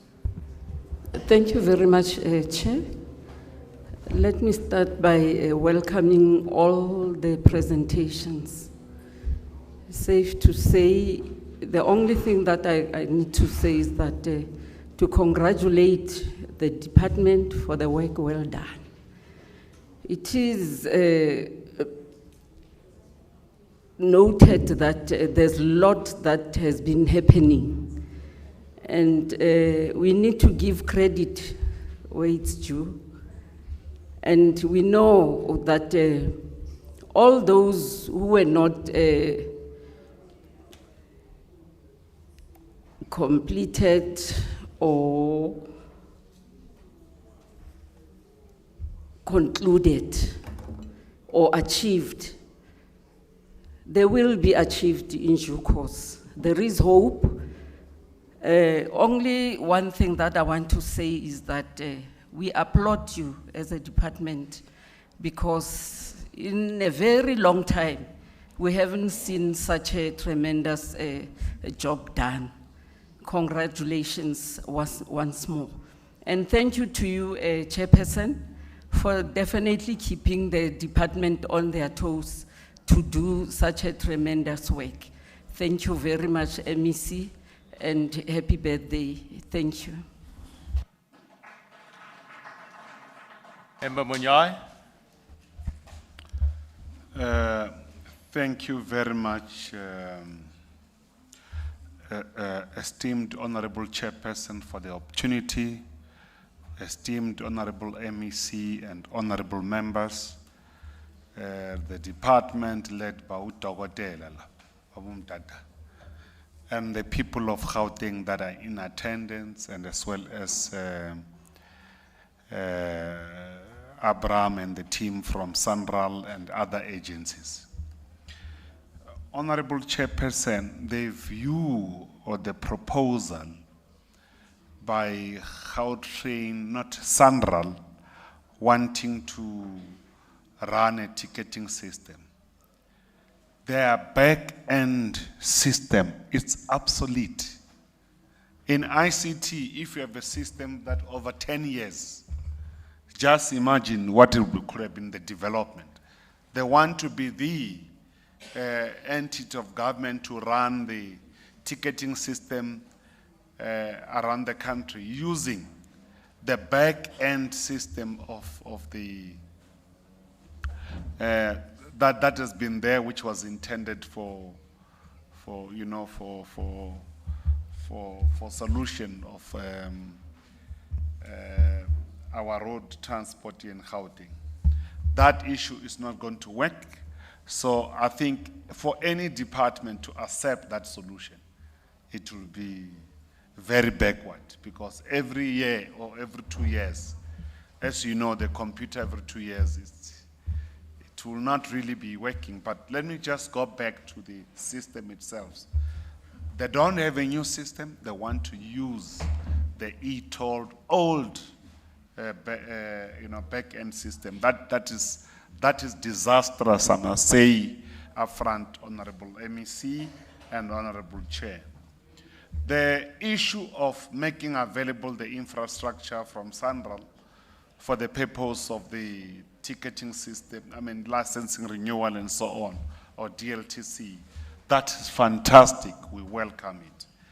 But the most important thing, Honorable Chair, is to welcome the department improved audit outcome for the year under review. That should be welcome.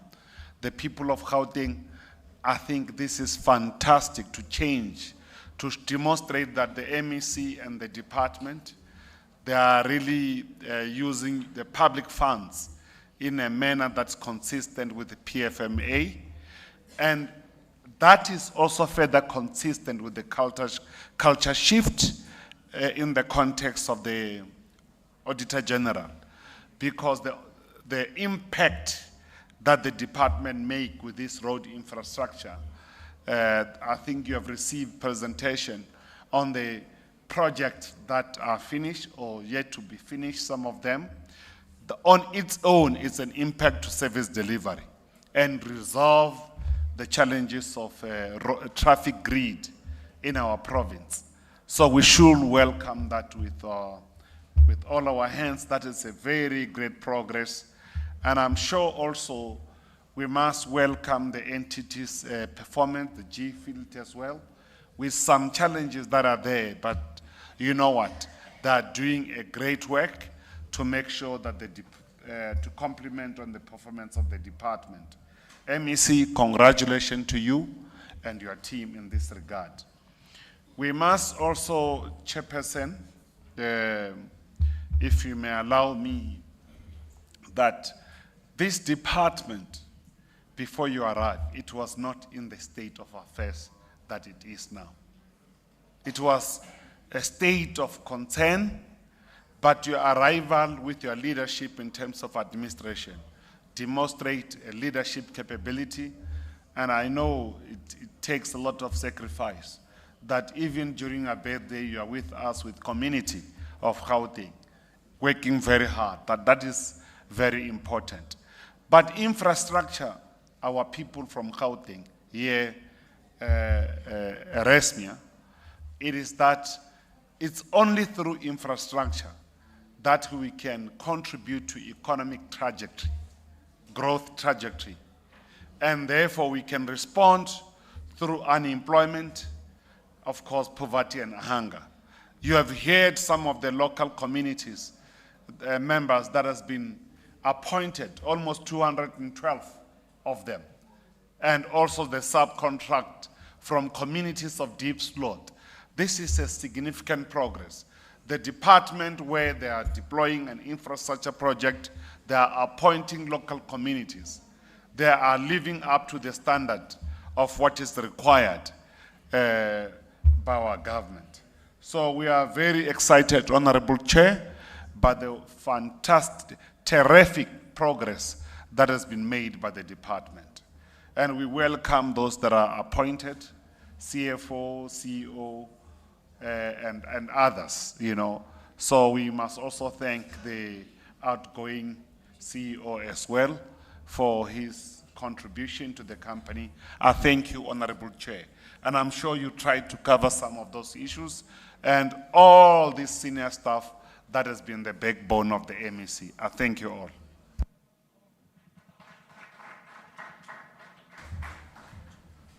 Member Mfikwe. Thanks, Chair. Let me also move on the same trajectory that the honorable members are moving on. HOD, MEC, thank you very much. And let's welcome and congratulate the new appointees in the different units of the department, Gautrain, and the new CFO, and wish them well. Public services in Tawapal, and hope that you will continue the good work that you're finding and come with new innovations in making it, making your contribution to the department and the two entities that you are responsible for. Chair, also appreciate, MEC, the work that the team has done, led by the HOD. I guess finding a department and dealing with issues that you needed to deal with in making sure that we attain the audit outcomes that we have couldn't have been easier. I'm flagging the under expenditure, MEC, that are noted as part of the challenges, hoping that as we go into the subsequent following quarters, we will be able to claw back and remove whatever reasons that are making us underspend on the programs that we have, including a challenge on fruitless and wasteful expenditure that will be able to clean up whatever issues that we have. I must say, MEC and HOD, outgoing and incoming CEO at Gautrain, it gives us pleasure that the committee would make suggestions and the technocrats will take the suggestions.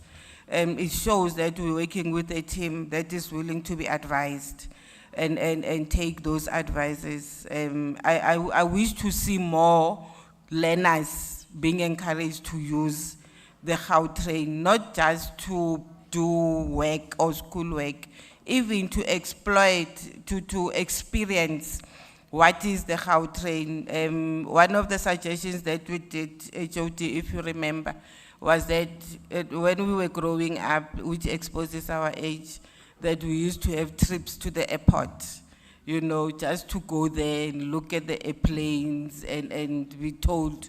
At that time, the airport was allowing learners to get into the planes. I know now they don't. But if we could also, in a way, get to take learners to the airport and just to make them experience, and we hope that that will increase the ridership of the buses, including MEC applaud the work that you and the Premier are doing when there are major sporting activities, that the buses would go for free. That is encouraging and really appreciated. And we would want to see more outreach programs out of the GMA going forward into disadvantaged communities, you know, which will really be appreciated. Also appreciating, Chair, the improvement in the finances of GFleet. When we went to Durban, we were a bit worried about GFleet. In fact, we were very scared about an entity that we were not sure that it will attain as well an audit that is as good and magnificent as we have now. I'm still worried. I was saying HOD to the MEC, municipalities owe us almost R1 billion out of the DLTCs. And I said to the MEC, but hey, how many roads we could do with those billions? You know, let's see how we could, besides writing letters and sitting in meetings to ask them to pay us, what is it that we could also do to get municipalities to pay the province for the monies that are supposed to come to the province? Because we are a service delivery department that needs resources. And if municipalities are sitting with our resources and are not handing them over, we can't be sitting in meetings and deputations and engagements. I mean, the MEC will raise HOD in the MEC MMC's meeting that, hey, Joburg, you're owing at 700 million. It's going to end there. Then what? You know, so we need that money to come. But overall, Chair, we were also acknowledging the challenges that the department has noted in the presentation, but really want to appreciate the good work, HOD, that you and the team supporting the MEC are putting into the department. And we see it, we feel it. There's of course room for more, for doing more and improving the work that the good work that we're doing to excellent, you know, and we're wishing you all the best, hoping that as the team gets together and we gel, we will be able to really make sure that Gauteng is indeed on the move through the Department of Transport. Thanks, Chair. Thanks, Member Mfikwe. Just one or two points that I would want to raise, then we'll hand back to the MEC and the team. Just very briefly, MEC, we had a presentation from the Public Service Commission. They presented to us as a committee about 2 weeks ago. And there were a number of areas they raised. I'm not going to go into that now.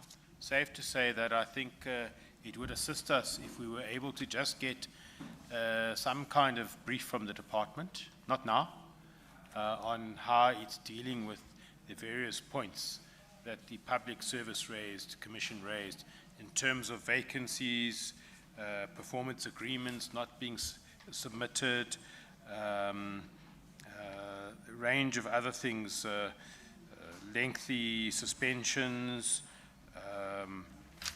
number of matters that the PSC did raise. But I think if we can just ask for a written response from the department as to how it's dealing with those matters raised by the Public Service Commission. And also on the audit opinion, a superb improvement from both the department and G Fleet, but I think again, what we would need, and maybe when we deal with the third quarter, just to get an update as to how is the department dealing with the various findings that the Auditor General would have raised, and how are we ensuring that in the current financial year, we don't have a replication of what the areas where the Auditor General will have had findings in this last financial year. But again, I think let's deal with that in the third quarter. And then on the Gautrain Management Agency, one of the things the Auditor General said to us was that, because we asked them, what else must the Gautrain do? So the Auditor General's response was they must sustain what they've been achieving. They must not allow it to lapse and regress. And I think that's just to pass that comment on from the Auditor General. But other than that, I mean, I think members have raised most of the things. Just to say that, and I want to echo what Member Mfikwe has raised. You know, you may wonder why we are having a lot to say about the department and really just congratulating. When I was appointed as the chair of this committee in February 2021, it was a department that was probably almost an ICU, I think. It was not doing well. It was not meeting its targets. It was not getting good, the Auditor General's audit opinions were not good, just all round. Projects were not being completed. I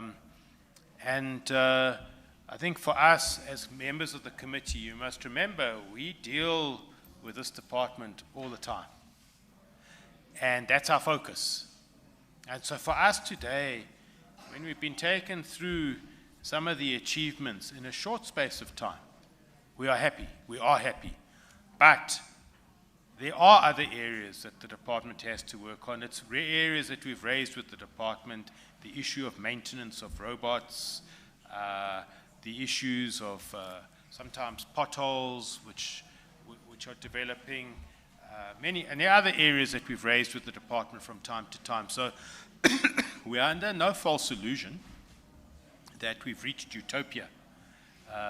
But what we will acknowledge, there's been a major turnaround in the department, and that is what we are happy about.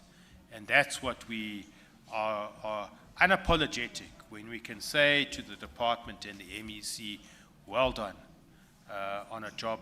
It's a job well done and well done and congratulations, and keep up that work. I think for us, we are unapologetic. We will not apologize for complimenting good work and good performance, and for us, that's what we are really happy about. And I think, so yeah, I think let's hand over to the MEC. And by the way, if I can just say this is the last annual report review that we are doing as this committee before the elections next year. It's the last one that we'll be doing. It's the last audit report of the Auditor General on the department, on G Fleet, and the GMA, Gautrain Management Agency, that we will be entertaining before the elections next year. There'll be somebody else in this committee, whoever that is, will deal with that after the elections. And that's why for us, it is such good news that we've been able to see a turnaround. Because one of the things that those of us who've been in the committee for a while, certainly since 2019, was we kept saying to us, are we going to see the department turn itself around before the end of the term? And that has happened. We are seeing, and so that's what we're happy about. Also, at the start of the 2019 term, after the elections, this committee had 5 priority areas that it was focusing on MEC. The one was the P39 in Mildersdrift. That road's completed, done, finished. The second one was the interim temporary taxi rank in Vereeniging, done, completed, finished. The third one was the Sebokeng DLTC, and my understanding is that the department's on the verge of appointing a contractor to complete that work. So that's work in progress. The fourth one was the K46, and we've been told today they plan to finish that in February next year. major achievement, had been sitting incomplete since 2016. And then the fifth area was the K54 and the K69 in Tshwane. And we know that there's work taking place there, and that there has been work and there's been some improvements done. So what am I saying? We had 5 targets, 5 key areas, and we've constantly come back to these, constantly checking up on progress made. And we can safely say that at the end of this term, at least 3 of them would have been totally finished out of the 5, and 2 would be work in progress. And I think that's progress. I think it's a job well done. And for us as members of the committee, I think that's why we are showing a little bit of excitement today. And we're allowed to do that. When we see good work, good performance, we're allowed to congratulate and say a job well done. On that note, over to you and MEC and the team. Thank you very much.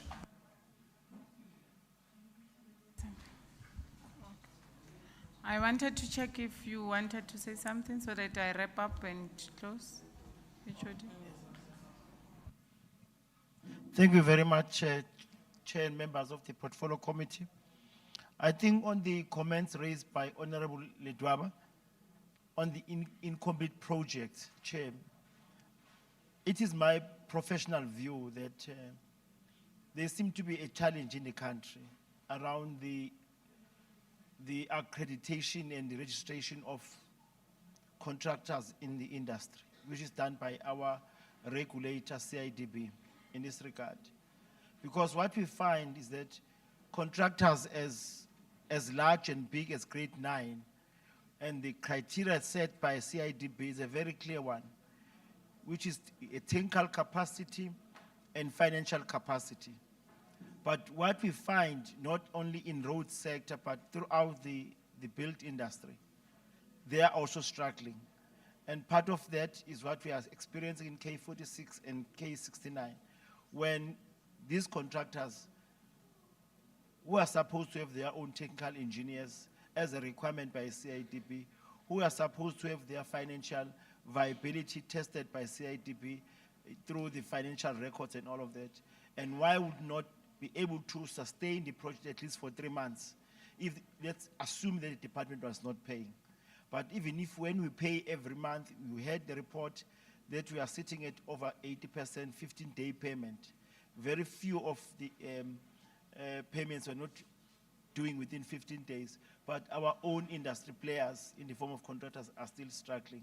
I think for me, Chair, the challenge, I'm not defending government, but it's a challenge that the industry, through the participation of CIDB, we've got to deal with honesty. And how do we allow fraudulent contractors to get certain grades as grade 9 and so forth? In my previous life, we have raised this issue.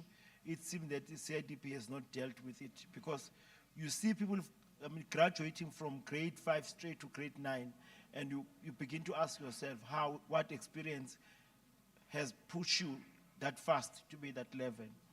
So, Chair, it's an issue that will continue to be with us, but we can only work around assisting with them and working with them to support us. On the issue raised on the Honorable Muyai on the ticketing system, I think we take note, Honorable Member, particularly on how we are. I think I need, as part of the e-toll program, we are a participant to that task team led by the Office of the Premier DG and the Treasurer in the province. Part of our mandate is to deal with the repurposing of the future use of the SANRAL infrastructure. Part of that submission by us is how do we convert some of these offices to our DLTC to make the life of the drivers and passengers easy. So it's work in progress. As soon as the work has been endorsed by EXCO and other structures at a national level, we then be able to advise the committee accordingly. Honorable Mfigwe, I think the issue raised under expenditure, I think it's a matter that we have been brutally honest as a department. And in the previous life, in the previous financial year, there were 2 areas that we did not spend on. It was infrastructure But what we've been able to do through the intervention program led by the Office of the MEC and the team, we are able to turn around the infrastructure area in the department. And now we've become the big spenders. In fact, as I'm talking to you, the second quarter, we are sitting at 61%. We are almost assisting the other departments in the province that are struggling around infrastructure. But the challenge is how to sustain that. The second area was around grant, bus contract. And that area, assisted by GMA and the negotiation team, we might not necessarily achieve 100%, I can say that up front. As an accounting officer, we are working on a plan to reduce under expenditure. And our projections are saying that we are moving from the initial 700 million of the previous financial year to something around 100 or 120. And it is because of the challenges that we are facing, putting governance and certain administrative processes in place. So it's work in progress. We'll provide the progress on the plan. And I can give the committee assurance that the same plan was presented to the Auditor General and it got the support from the AG in that regard.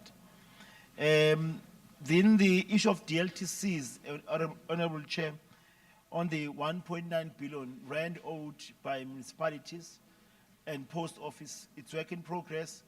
The MEC has directed us as a department to finalize the strategy and the plan. It's something that we are working with, but it does require something beyond administrative level to engage because we are taking a certain function from another spheres of government, and therefore it requires a lot of ITR, including a political work by the MEC. And lastly, Chair, on the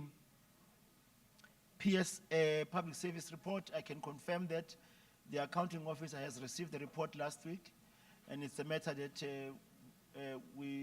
I would present the report through the MEC and finally to the portfolio committee. But let me appreciate all the accolades presented by the portfolio committee, and thank you very much. No, MEC, anything from you? Because what we want to do now, just to indicate, I'm probably going to take about 5 hands from each side of stakeholders who would want to ask questions. Can we do that now? Yeah, that's what I'm saying. Shall we take that? Okay. All right. So I did indicate right at the start of this meeting, when we started, that this is how we would handle our meeting. Take all the reports, allow the members to engage, and then we would open up for some questions. I must just stress something. We ourselves are under pressure. We've got 2 oversight visits we must go and do, and we must make sure that Member du Plessis gets back to his car because he's got a crucial presentation he's making tonight. He's studying, and he needs to get back to his car, probably around about 4 o'clock at the very latest. So we're just mindful of that as well. And we always encourage people to study and improve their qualifications. So we're mindful of that. What I would like to do, we're not a big group here, but I'm going to take 5 hands this side, and I'm going to take 5 hands this side. All right? And I'm going to ask that we don't make it long speeches. I think today you've got a very good sense of what the department's doing. And maybe let me just say this as well. I'm aware that the department is looking at upgrading some of the provincial roads in Hammanskraal. I know they are looking at upgrading and doing a lot of maintenance work on some of the provincial roads in the West Rand as well. And I was with a group in Hammanskraal, I think some of them are here, a week ago, and I've already got feedback that the department is already at an advanced stage of its planning to start looking at upgrading some of those provincial roads in Hammanskraal. I thought I must give that feedback now. So let me take 5 hands from this side, and then I'm going to take 5 hands from this side. So let me just check here. So number 1, just number 1, sir, you can come to the front. The gentleman in the brown jacket, number 2, number 3, and then I'm going to take number 4, gentleman with the hat. Come to the front, and number 5 right at the back. Okay. So those are the 5 hands that I'll take. And then I want to go. Okay. It's fine. We'll carry on. We've got sound. So can we keep quiet, please? Then I want to take the 5 hands from this side, straight away. So I'm going to take number 1. Please come to the front. Number 2, come to the front. Lady number 3, number 4 on the red top, and number 5 right at the back. If you can all come to the front. And then I'm going to ask, when you're asking your questions, please be brief. And then we'll allow the MEC and the department to respond. Okay. And give your name as well. Thank you.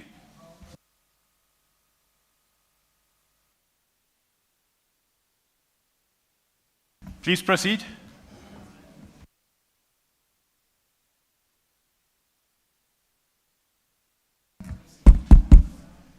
I think it's the power issues. There we are. Greetings, thanks. My name is Samuel Mashimzi. I'm from Tembisa.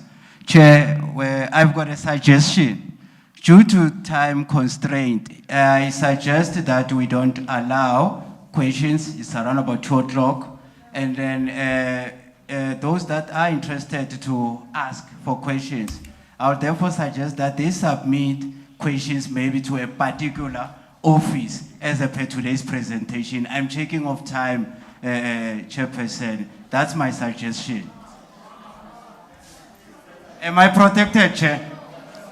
No, am I protected? Do you have a question to ask? No, I don't have a question. Okay. I have a suggestion to say, no, may I be Hold protected? on. Sorry, excuse me. Sorry, sir. Sir? That's fine. I appreciate the suggestion. We're going to allow people to ask their questions. But I appreciate that. Thank you. No, thank you.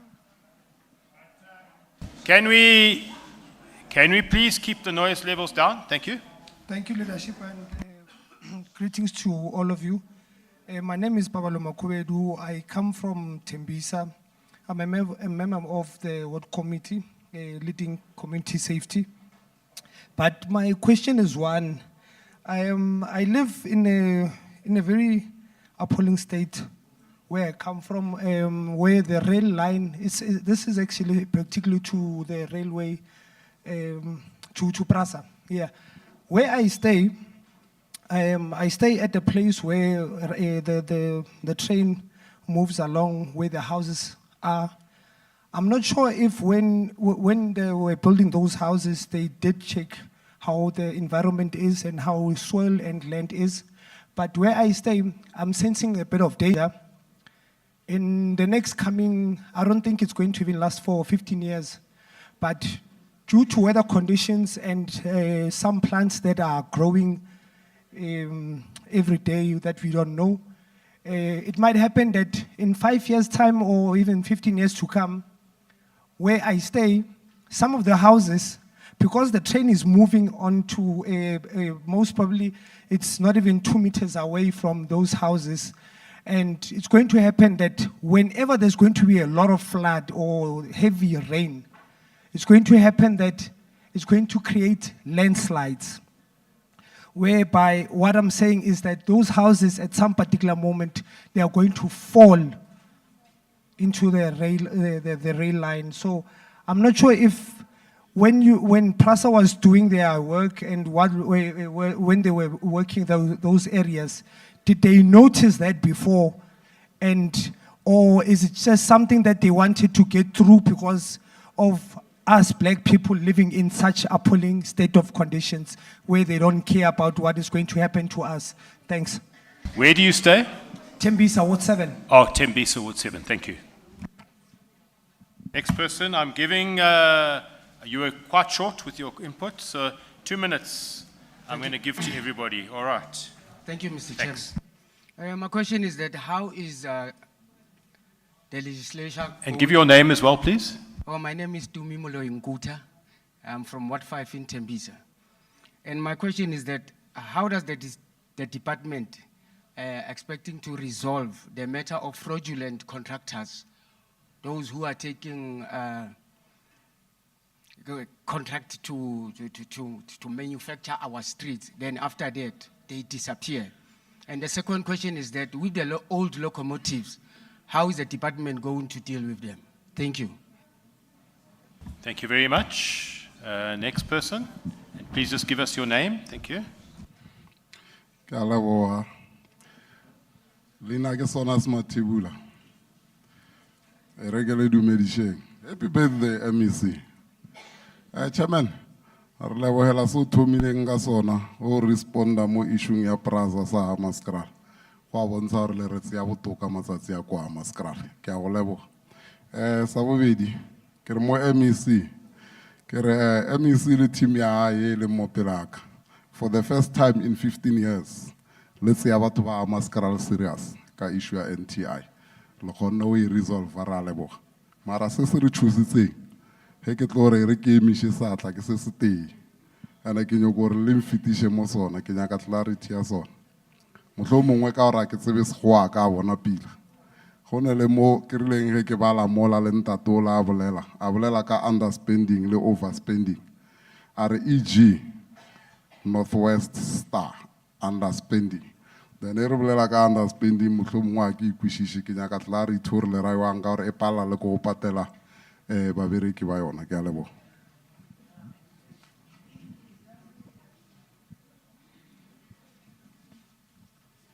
Ga ke dumedise ke Jabulani Mkhonza ke tswa ke le Tsakane ke le chairperson ya banamedi ba kwa Tutsa Communities Forum.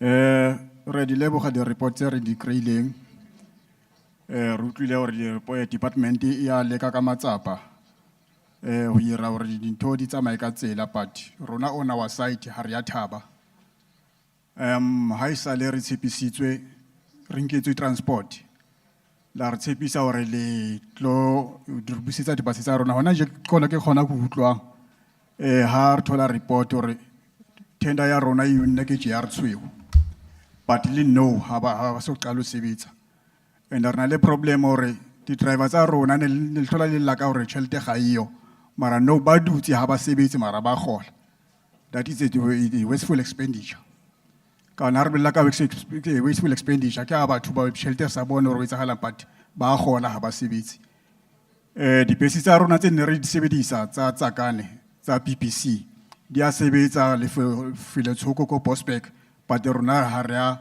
fiwa even le una le ntone ne le bitsa gore ke deviation plan ne re nahana gore mhlomo gale ntse re la ka dis deviation plan le no ha re sa le so itse ene re tse re sokola in terms ya taba tsa di train go tlile bo ba dile di rail line tse ngata but the sighting last springs ha ya ba e bala ene ya nana gore Tsakane to Brakpan in a feeder to Brakpan station kan ntse re sebetsa train le rona we used two modes of transport taxi ka bus and then to the trains so it seems as if Tsakane ha ya prioritize or Brakpan ha ya prioritize o prioritize tse ding rona re latlhelwa ka mantle ene kana na hore Gibela e haufi le rona ko Nigeria le Prasa but re haufi le yona but ha re nahanwe ho nahanwa batho ba bang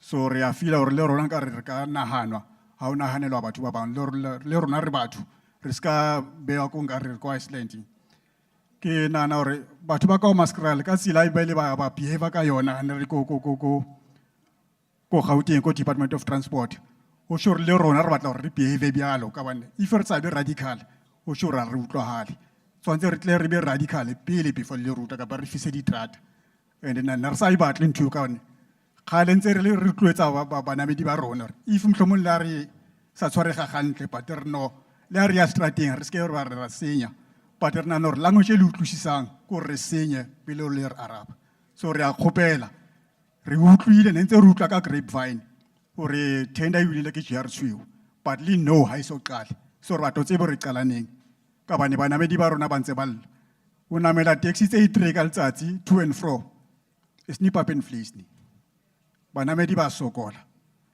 If re na le problem gape ya di-squad, ka bana ba bang mohlomong taxi le ha ba thotse taxi e tla ba nkang e ba tle e ba ise moo. But ha ba tla kopana le squad sa pleke e nngwe se ba thibele hore tshwantse batho ba namele ba theoge ba namele taxi tsa bona. It becomes a problem to rona. Re a kopa.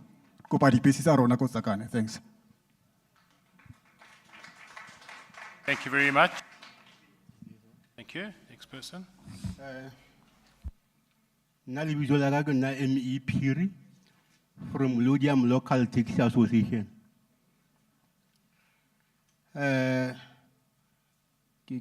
a le dumedisa bo botlhe ka mo. I greet all over. Thank you. Yeah, man, today, maybe I don't know if I'm on the right platform, route and transport. We have many challenges here in Lodium Taxi Association. Point number one, I mean the local municipality, they're not taking us serious.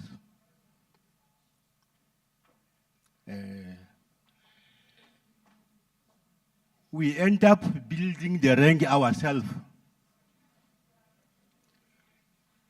The rank which you see MEC in the drilling, that rank we build it ourselves. It's not a municipality money or a government money. It's ourselves that we build that rank. So the other point of view, we have the facilities that we are occupied in Lodium here. Maybe MEC, if you go around, if you go away, just come pass through and see that place, which is building by municipality, but they don't want to give us the papers of that place. So, as I'm speaking to you now, we have to stand up and down. They can remove us anytime there. So we really need your help there. That who will assist us? Because municipality, they're not taking us serious. Maybe you can really assist us. And the other point of view, the operating license. At the permit board, the vehicle is being arrested. We apply the operating license, but they're taking long there. End up our vehicle being impounded.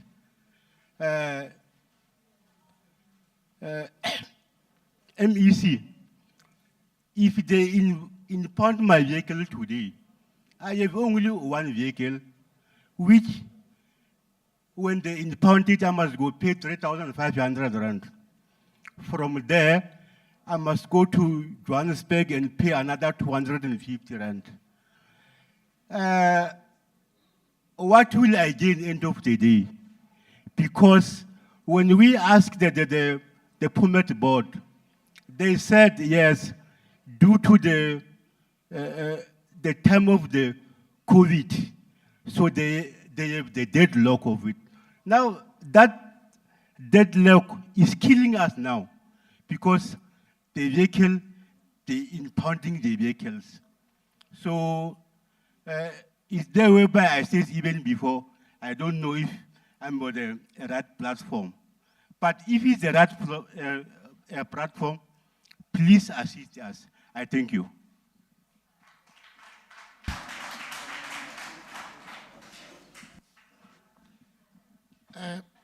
Chairperson, Kalibito ke Janki Matlala from Alexander.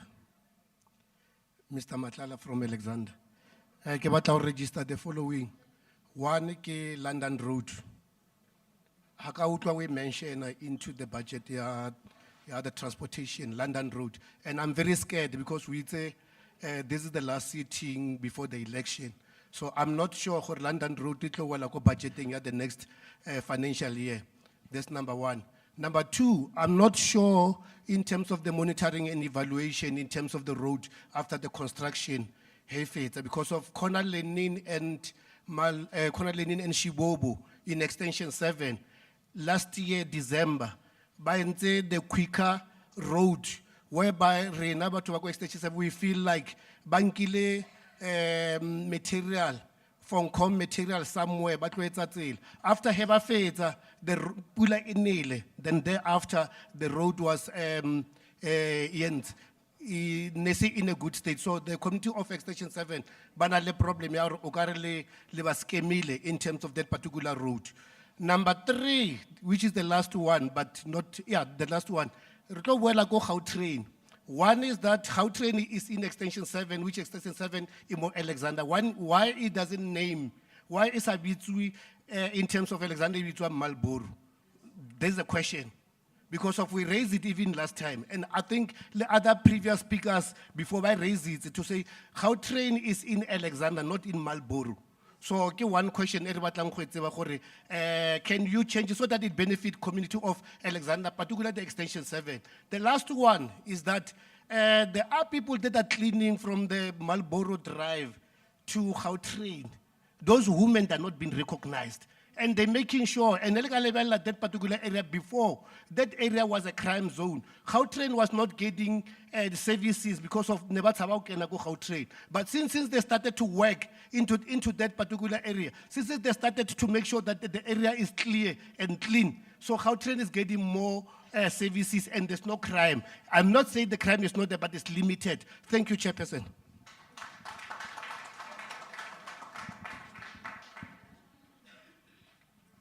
Mbiso, where are yours? Okay, all right, thank you.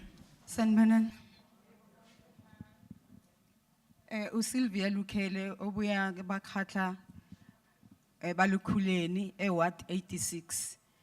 Ngicela umbuzo kuwe buti. Ngizwe ukhuluma ngendaba yokuthi iTshwane iclean. Akunama potholes. Thina ewadini yethu sesenama potholes amanengi. iTshwane ayisiclean and amalowanda ama-ground lapha kudlalela abantwana khona awakhathiwa angcolile. Bengisukumela nonethi loko ukuthi ngichaze ukuthi ku-clean kwezinye izindawo thina la sihlala khona akusiclean. Sesanama-potholes. And another thing asazi okuthi maybe umasipala kunala ajika khona ngani ngoba khona manje nawuthi uyabheka estradeni uhamba la ukuthi kugcwele amanzi awazi ukuthi kwenzekani. So asazi ukuthi nisebenza ukufika kuphi futhi. Besicela ukuthi nikhona ukuthi nisisize ama storage ahamba estradeni. Asazi ukuthi laba bebakhala phiyana bafake ama storage anjani. Ngani ngoba sibuya eMamelodi kusasebenza ama vulcanizer walesikhathi thina sisakhula. Mara khona manje la sihlezi khona i-storage ehamba estradeni. Thank you. Good afternoon, everyone. Protocol observed. I'm Paulina Masimini from Moretile Community Radio. I'm a journalist. What I would like to ask, firstly, I've got 2 questions. Number 1, I would like to know, Hore, I think I've been interviewing a lot of people in the Department of Road and Transport. The last time I've spoken to them was on the 31st of July, when they promised us that is the end of the nightmare of NTI buses, which I don't know what happened in between.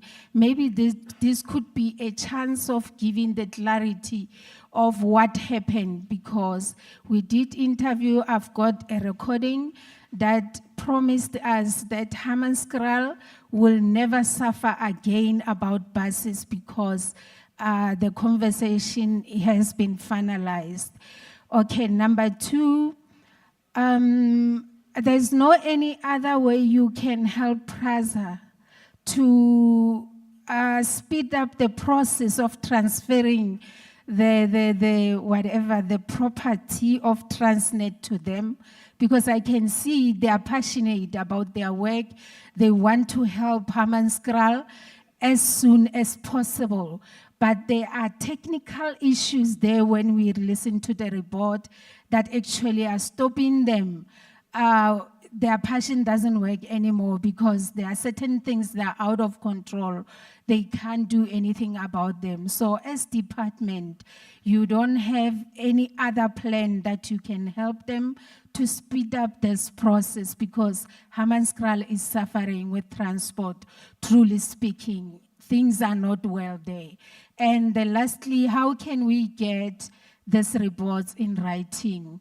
Whatever that was happening, how can we get it in writing? Thank you.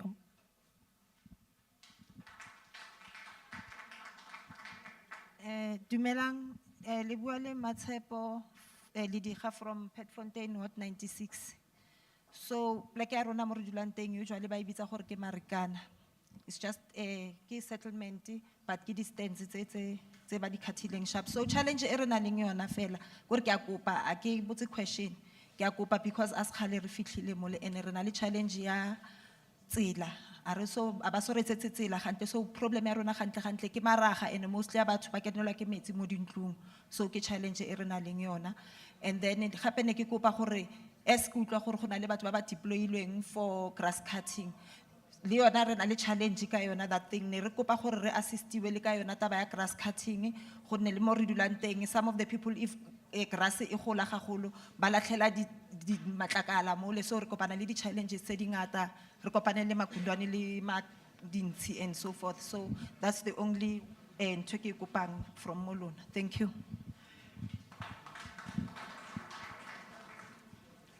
Mohadu ba dumela.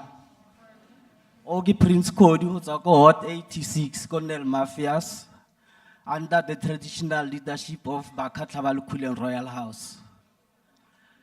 Kerato Dumedisa Portfolio Committee, MEC, and other members, including the public. Tomo e nagelang yona energy consumption. As Bavuleto or Modi training, Revergisa energy engata. Next suggest our Momatoroko arena adi training, we can implement solar power for backup on top of the roofs. And then the other thing, safety to between Mamelodi Gardens and Greenview, because people are crossing over the railway stations. And the other thing is between EST Fabric and Mamelodi Gardens, there's a portion where people are crossing there on the railway stations. It needs to be fixed. And in terms of security, I suggest they must also put cameras on drones. And the other thing, in general transport, rail transport, buses, etc., I suggest they didn't mention disability access, including senior citizens for their fees. Kia lebo.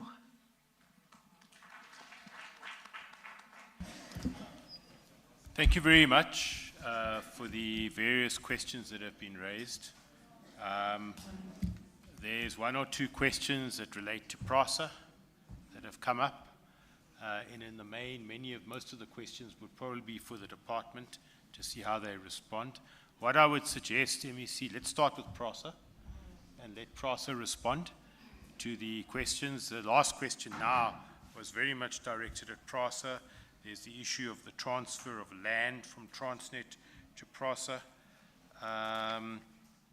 in the Hammanskraal area, and I think there may have been the Springs rail line that was also raised. So can I ask PRASA then maybe just to respond to the questions that have been raised? Thank you.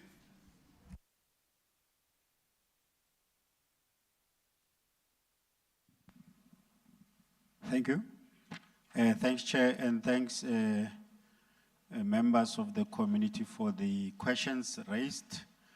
The first question that talks to trains and houses being adjacent to each other.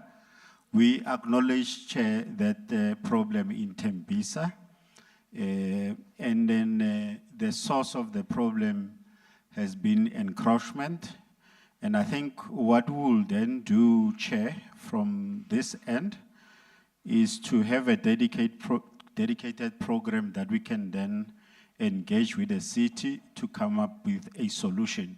As you would understand, from a PRASA point of view, our land is fixed and we have the problem where people come closer. And the absence of hauling, which I had touched at the beginning to say we are aggressively looking at the hauling program, will solve some of the problems. But I think the agency is that with the problems with the rains that we are getting, we'll have to accelerate a solution. I'll be in touch with them, and then we are aware of the places though. We'll just have to sit with the city and come up with a long-term solution.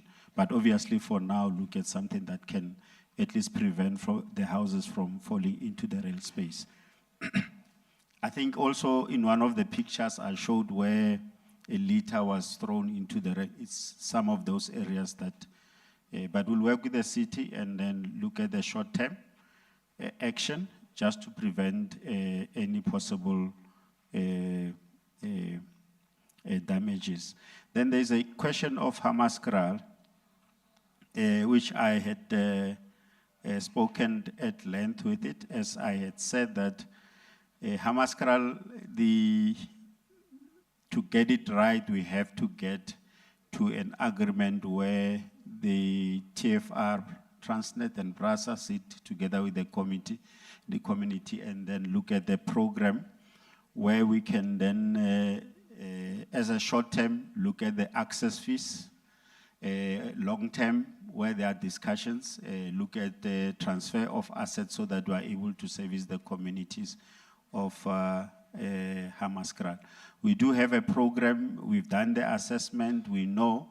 Let me just share just the typical investment that is required.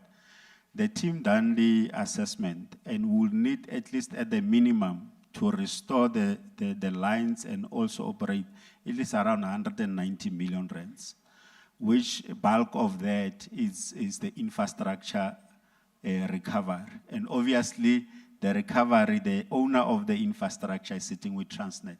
Now how then do we drive investment so that we are able to provide services? Is the question that will sit and accelerate and provide a solution. I think the issue of the energy consumption, we welcome the idea of the solar systems on trains. Uses is completely different from your normal household.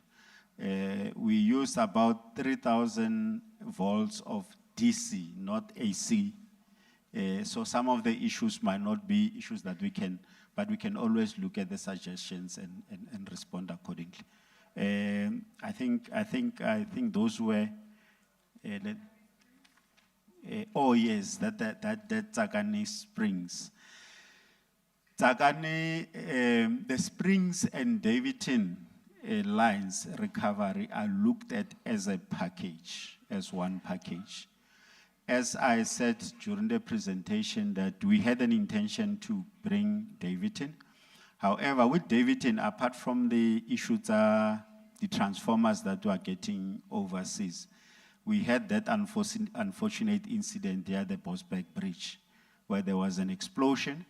And in that explosion, we suffered dearly as PRASA because we lost not only the bridge, but the whole infrastructure that was around the bridge. But what I can assure, as I'm speaking, we've already appointed the bridge contractor. He should be taking site, he's still at the end of contracting. We are hoping that within a period of 6 to 8 months, the bridge should be restored. And that is aligned with the package regarding tracks. And then also, as I said earlier, we've sent our team to China to speed up production here, the transformers. And we are hopeful that the first quarters of the new financial year, we should restore that services. I think I'll leave it at there. If there's something that I've missed, the property I've touched. Yeah, I think Chair and MEC and then the honorable members I have covered PRASA section. Thank you. There was also the issue of the rail crossings in Mamelodi Gardens was raised, and a number of different crossings were mentioned, just the unguarded crossings, where Okay. people are able to just cross. Thanks, Chair. And I'm not running away from the responsibility. The city has a duty to cross the residents. What we have done as PRASA from the immediate, we have deployed what we call a security intervention, where we have our rail crossings manually guarded by security to ensure that the crossings are safe. The engagement that we are having currently is the issue of contracting or constructing permanent solution in a form of bridges, which we've integrated as part and parcel of our solution when we go for hauling.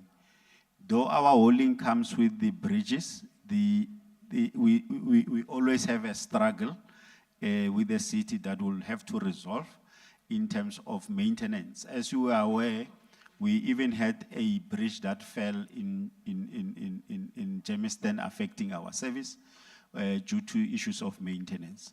But what we'll do, MEC and Chairperson, is that we'll have to fast track our fencing program, and then when necessary, provide a short-term alternatives in the form of temporary bridges. Thank you.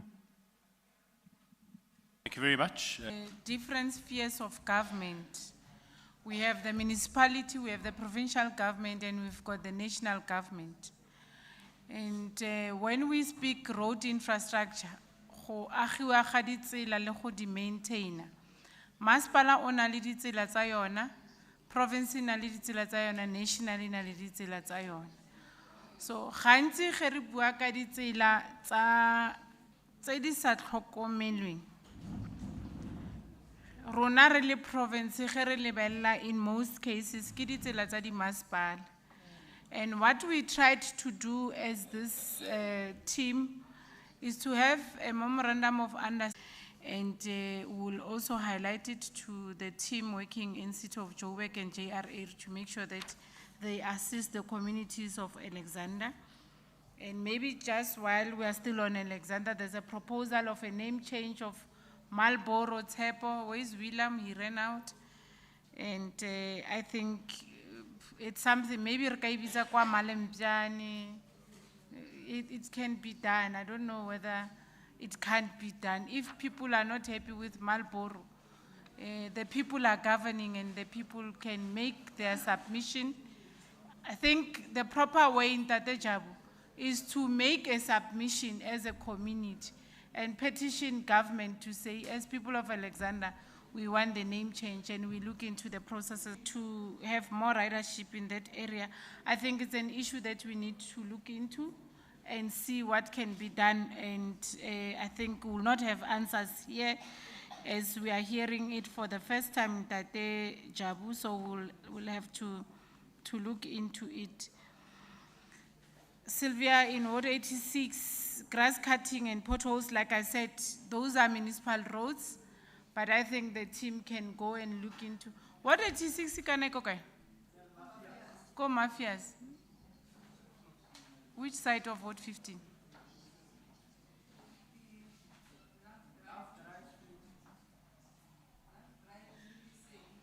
Oh, okay.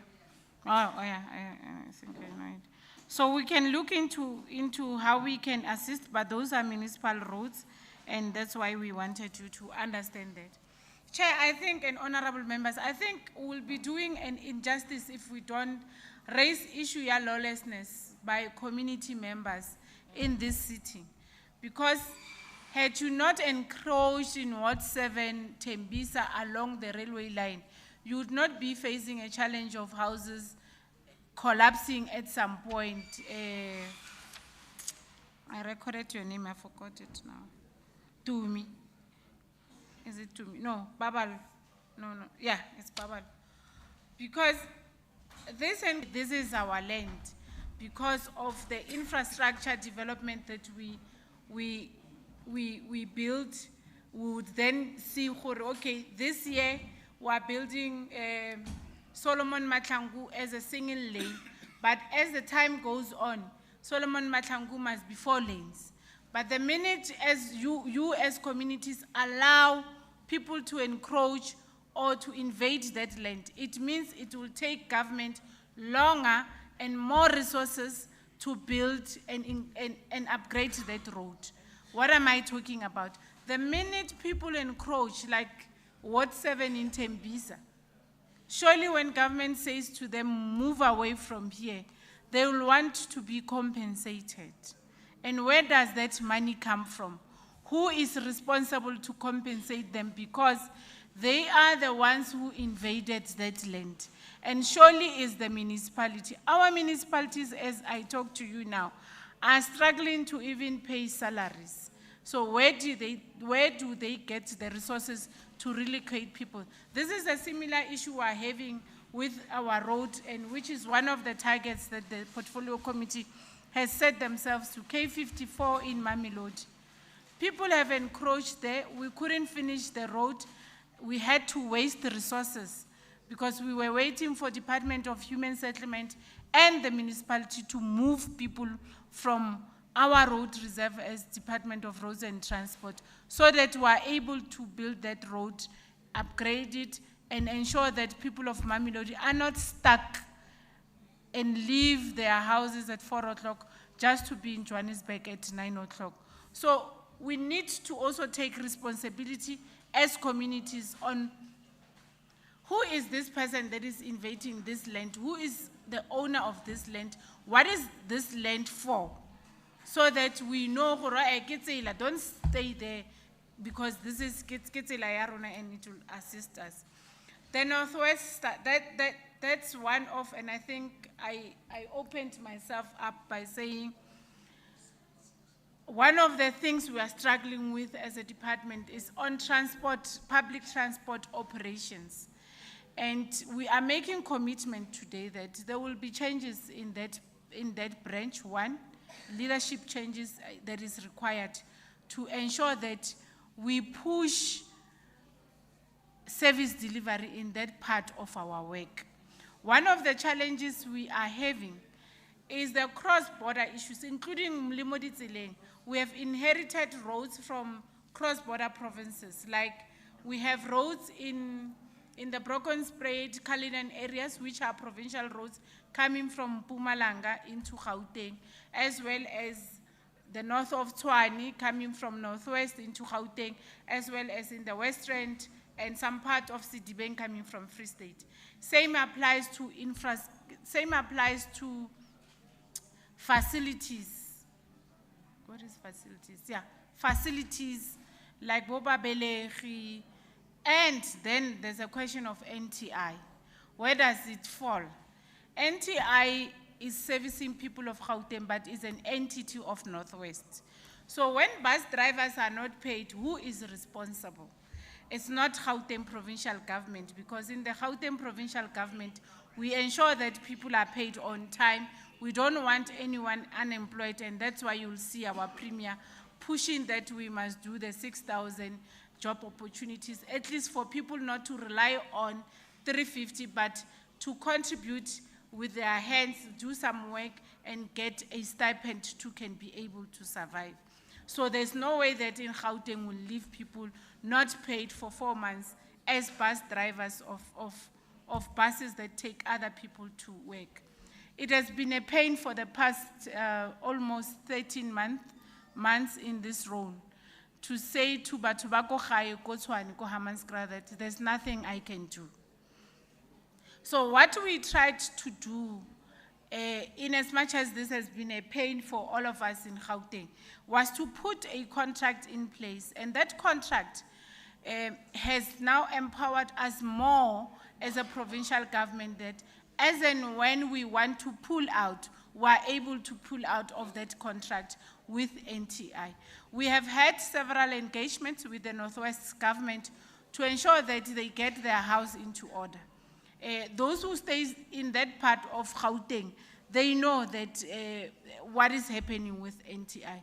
And those are the issues that we've been trying to put systems in place and to ensure that a quality service is provided to people of Gauteng who are using the NTI. So those are the cross-border issues that we have started a discussion amongst the two governments that really Northwest, do you really want to hold on this entity? Why, how about we speak and negotiate as the two governments that you hand it over to us as a provincial government in Gauteng, so that, because it's servicing our people, and it's our people that are struggling. So we are coming and putting measures in place to ensure that we are able to provide a quality service.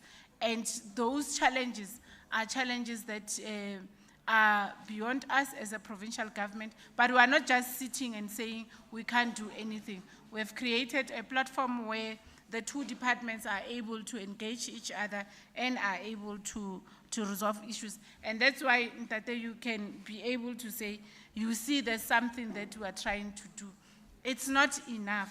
As long as you have not seen us coming on the ground, you must know that we are not yet confident that that is the proper solution. But we are putting measures in place to ensure that we resolve the challenges there, including moving the whole project into our Gautrain management agency to ensure efficiencies and make sure that people are provided with a better service. It's really sad. I met with some mothers that have been using the service for quite some time, and I understand fully the challenges they go through. I think we have people that have lost jobs because of unavailability of the service through NTI. I think the PRASA issues are well responded to. I think the Radio Moretele individual that was speaking here, I forgot your name, was saying, what is it that you can do as a provincial government? PRASA is an entity of national government, but we are working closely with them on the rollout program, ensuring that they open railway lines.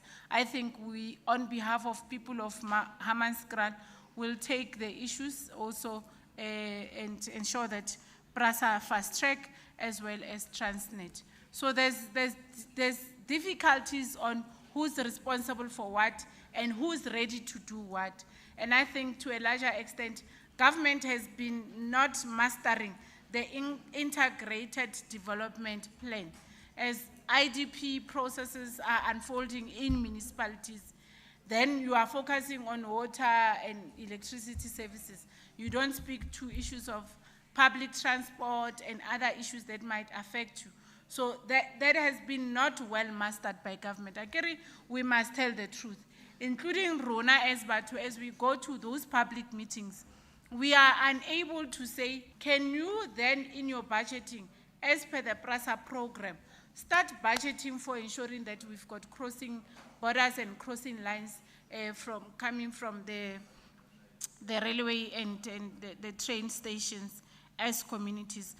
And I think in our IGR platforms are meant for that, and I hope that officials of PRASA, as they sit here, they are able to also pick up issues that require municipalities to assist us with and ensure that we are well aligned. The backlog on operating licenses is being addressed, and there's a program to ensure that we are well aligned. There's one thing that we will not agree to, is public transport that is not compliant. I know that there was a backlog and a waiver given to taxi industry, but now we have uplifted the moratorium, and all of you are supposed to make sure that you are compliant. And the department has put measures in place to make sure that, and clarify who gets to be impounded in terms of if you don't have an operating license. So maybe if you have challenges, the team is here, they will assist you to check whether you are impounded correctly or there's a false impoundment that is happening on the ground. But just to say to you that we will impound if you are not well compliant. All of us, I spoke about lawlessness, all of us doing as we wish, will end up not having a country if we don't take responsibility and making sure that we are all compliant and people don't just invade. What are we doing with the fraudulent contractors? Unfortunately, when you come to the department and you tender, and you say, and that's the process that as politicians we don't participate, and you say you have a grade 9 company, and the HOD spoke earlier, what is a grade 9 company? Grade 9 company, it will be a company that will be involved in a bigger project. So you must have finances, you must have the ability to can build that road. So on the basis of paper, which is what is used in the tender process and in the procurement process, when people submit affidavits that I can do this, I can do that, then it's concluded that you are able to. But when you get on the ground, we realize that this Morena, in as much as we paid him last week, he rushed to go to Dubai and buy a champagne. What is that place that is so expensive? Konka. But the Morena does not seem to be having capacity to build the road. And unfortunately, to tell the truth and be blunt about it, most of these companies are black-owned.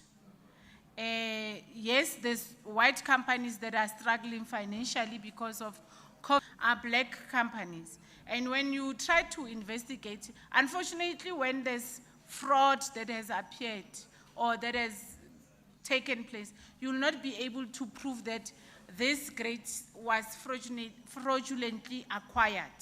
But you'll see that the chief and the cadre is struggling in many cases. One of the sad things also is that legislation requires us to also give women businesses.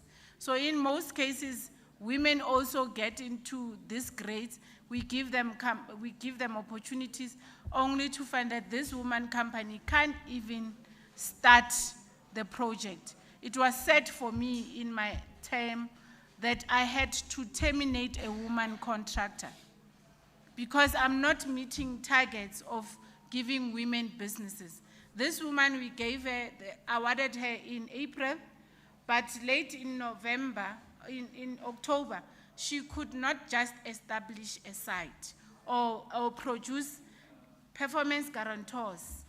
And that was a very sad thing to do as a gender activist, but as an advocate for women empowerment, that I am now canceling a woman contractor. You know what is empowering a woman? Ne? She will not go to Dubai when it's not necessary. She will not buy a champagne when it's not necessary, including being here on her birthday. It means a lot to be here than sit in a restaurant on my birthday. So that is what it means to empower a woman. And canceling that contract was the most painful thing ever in my career and as an activist to do. So we need to also speak the truth that I'm a grade 4, not a grade 9, so that we allocate to you the business that is within your means and your capabilities. So those are the challenges that we find, and these are created by a conducive environment of corruption. And we participate in that only to find that you are disadvantaging the agenda of empowering women and youth and people living with disability. So I'll take the whole day deliberating on lawlessness and the impact of it to all of us as a society. And I think we must all try to take responsibility. I don't know if I've left any other issue, but the team will assist me where I have forgotten some questions raised. I think Radio Moretele, we have given you the truth. We have not lied to you. We want people of Hammanskraal and the north of Tshwane to get the best service. We are held into wanting to work closely with our colleagues within the Northwest to make sure that the people of Hammanskraal get the best service. We are still to meet with different committees, including in Tsakani and Ekurhuleni, JR Tshweu. We are aware of his challenges, and we are trying to make sure that we clean up. And before we start communicating on what we have done, we are trying to make sure that we are cleaning the house to be super clean and we don't communicate something that is not possible, and after 3 months we are gone, people who are using these buses then experience challenges. So we are almost at the final stages of our negotiated contracts with these different bus operators, including ensuring the 30% set aside for small bus operators in our province. And as soon as that is done, we will be able to communicate clearly. And what I believe is that in the new year, we will not have any more problems.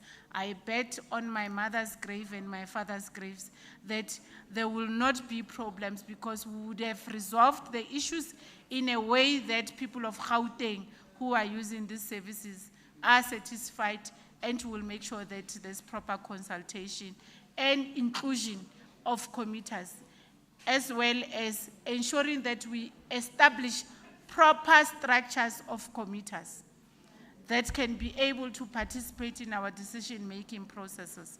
Thank you very much, Chair. I don't know, HOD, if there's issues that I've left. No, thank you very much, MEC. Just very quickly to say, normally what we do throughout the year, we have these stakeholder engagements, and then we convene a session to give an update and a report back. Now, this year, the year is almost gone, so as soon as our program reconvenes in the new year, we're going to take all the sessions we had this year, we will invite people from those different sessions, and then we will allow the department and PRASA, etc., just to give feedback on what's been able to happen since those questions were asked in those engagement sessions. So what I'm saying is, we're not just leaving it here. We will convene our last session to deal with stakeholder engagement questions and answers early in the new year, because the rest of next year we won't really be doing these sessions. There'll be lots of election work, etc. So just very quickly, if you can just bear with me for about 10 minutes. That's all I'm asking for. I just need to conclude agenda items. Two bills that were introduced via the NCOP last week. We are awaiting information and details as to when we should have public hearings, so there's no movement on that. The three bills where we dealt with our negotiating mandates last week, the NCOP has not concluded that process. They are still busy, and they will let us know. Next week is our next committee meeting, is next week, Tuesday, the 21st of November. We'll be finalizing the study on the political economy of transport. Presentations will be presented next week, Tuesday. We'll be in Sedibeng, and the reason is because after that meeting, we want to go to the taxi rank that's been upgraded, and we also want to look at some of the road projects in Sedibeng as well. So basically, honorable members, it brings us really to a conclusion. So I want to firstly say thank you to our stakeholders that you've come. We've been brought here from different areas of Gauteng. Thank you very much for being with us, and I hope that you've found today informative and you've got an even better understanding about how the department is doing its work. I want to thank PRASA, the team from PRASA, for being with us. We really appreciate it, and we look forward to those lines that are opening in December and early in the new year. Can we just keep the noise down a bit, please? Can I just ask you to please remain seated? Okay. Then I'd like to thank the MEC and the department and the officials, the HOD, for being with us today, especially that it's on your birthday. And I know some of your team are going with us just now to the K46 and to the Hendrik Potgieter Bridge, but thank you very much. Thank you to all the service providers, those who are doing the interpretation, who've done the sound, the catering, etc. Thank you very much. We really appreciate all that you do. And finally, to the members of the committee and to the support team, thank you for being here. And I'm going to now formally declare this meeting closed. Thank you very much.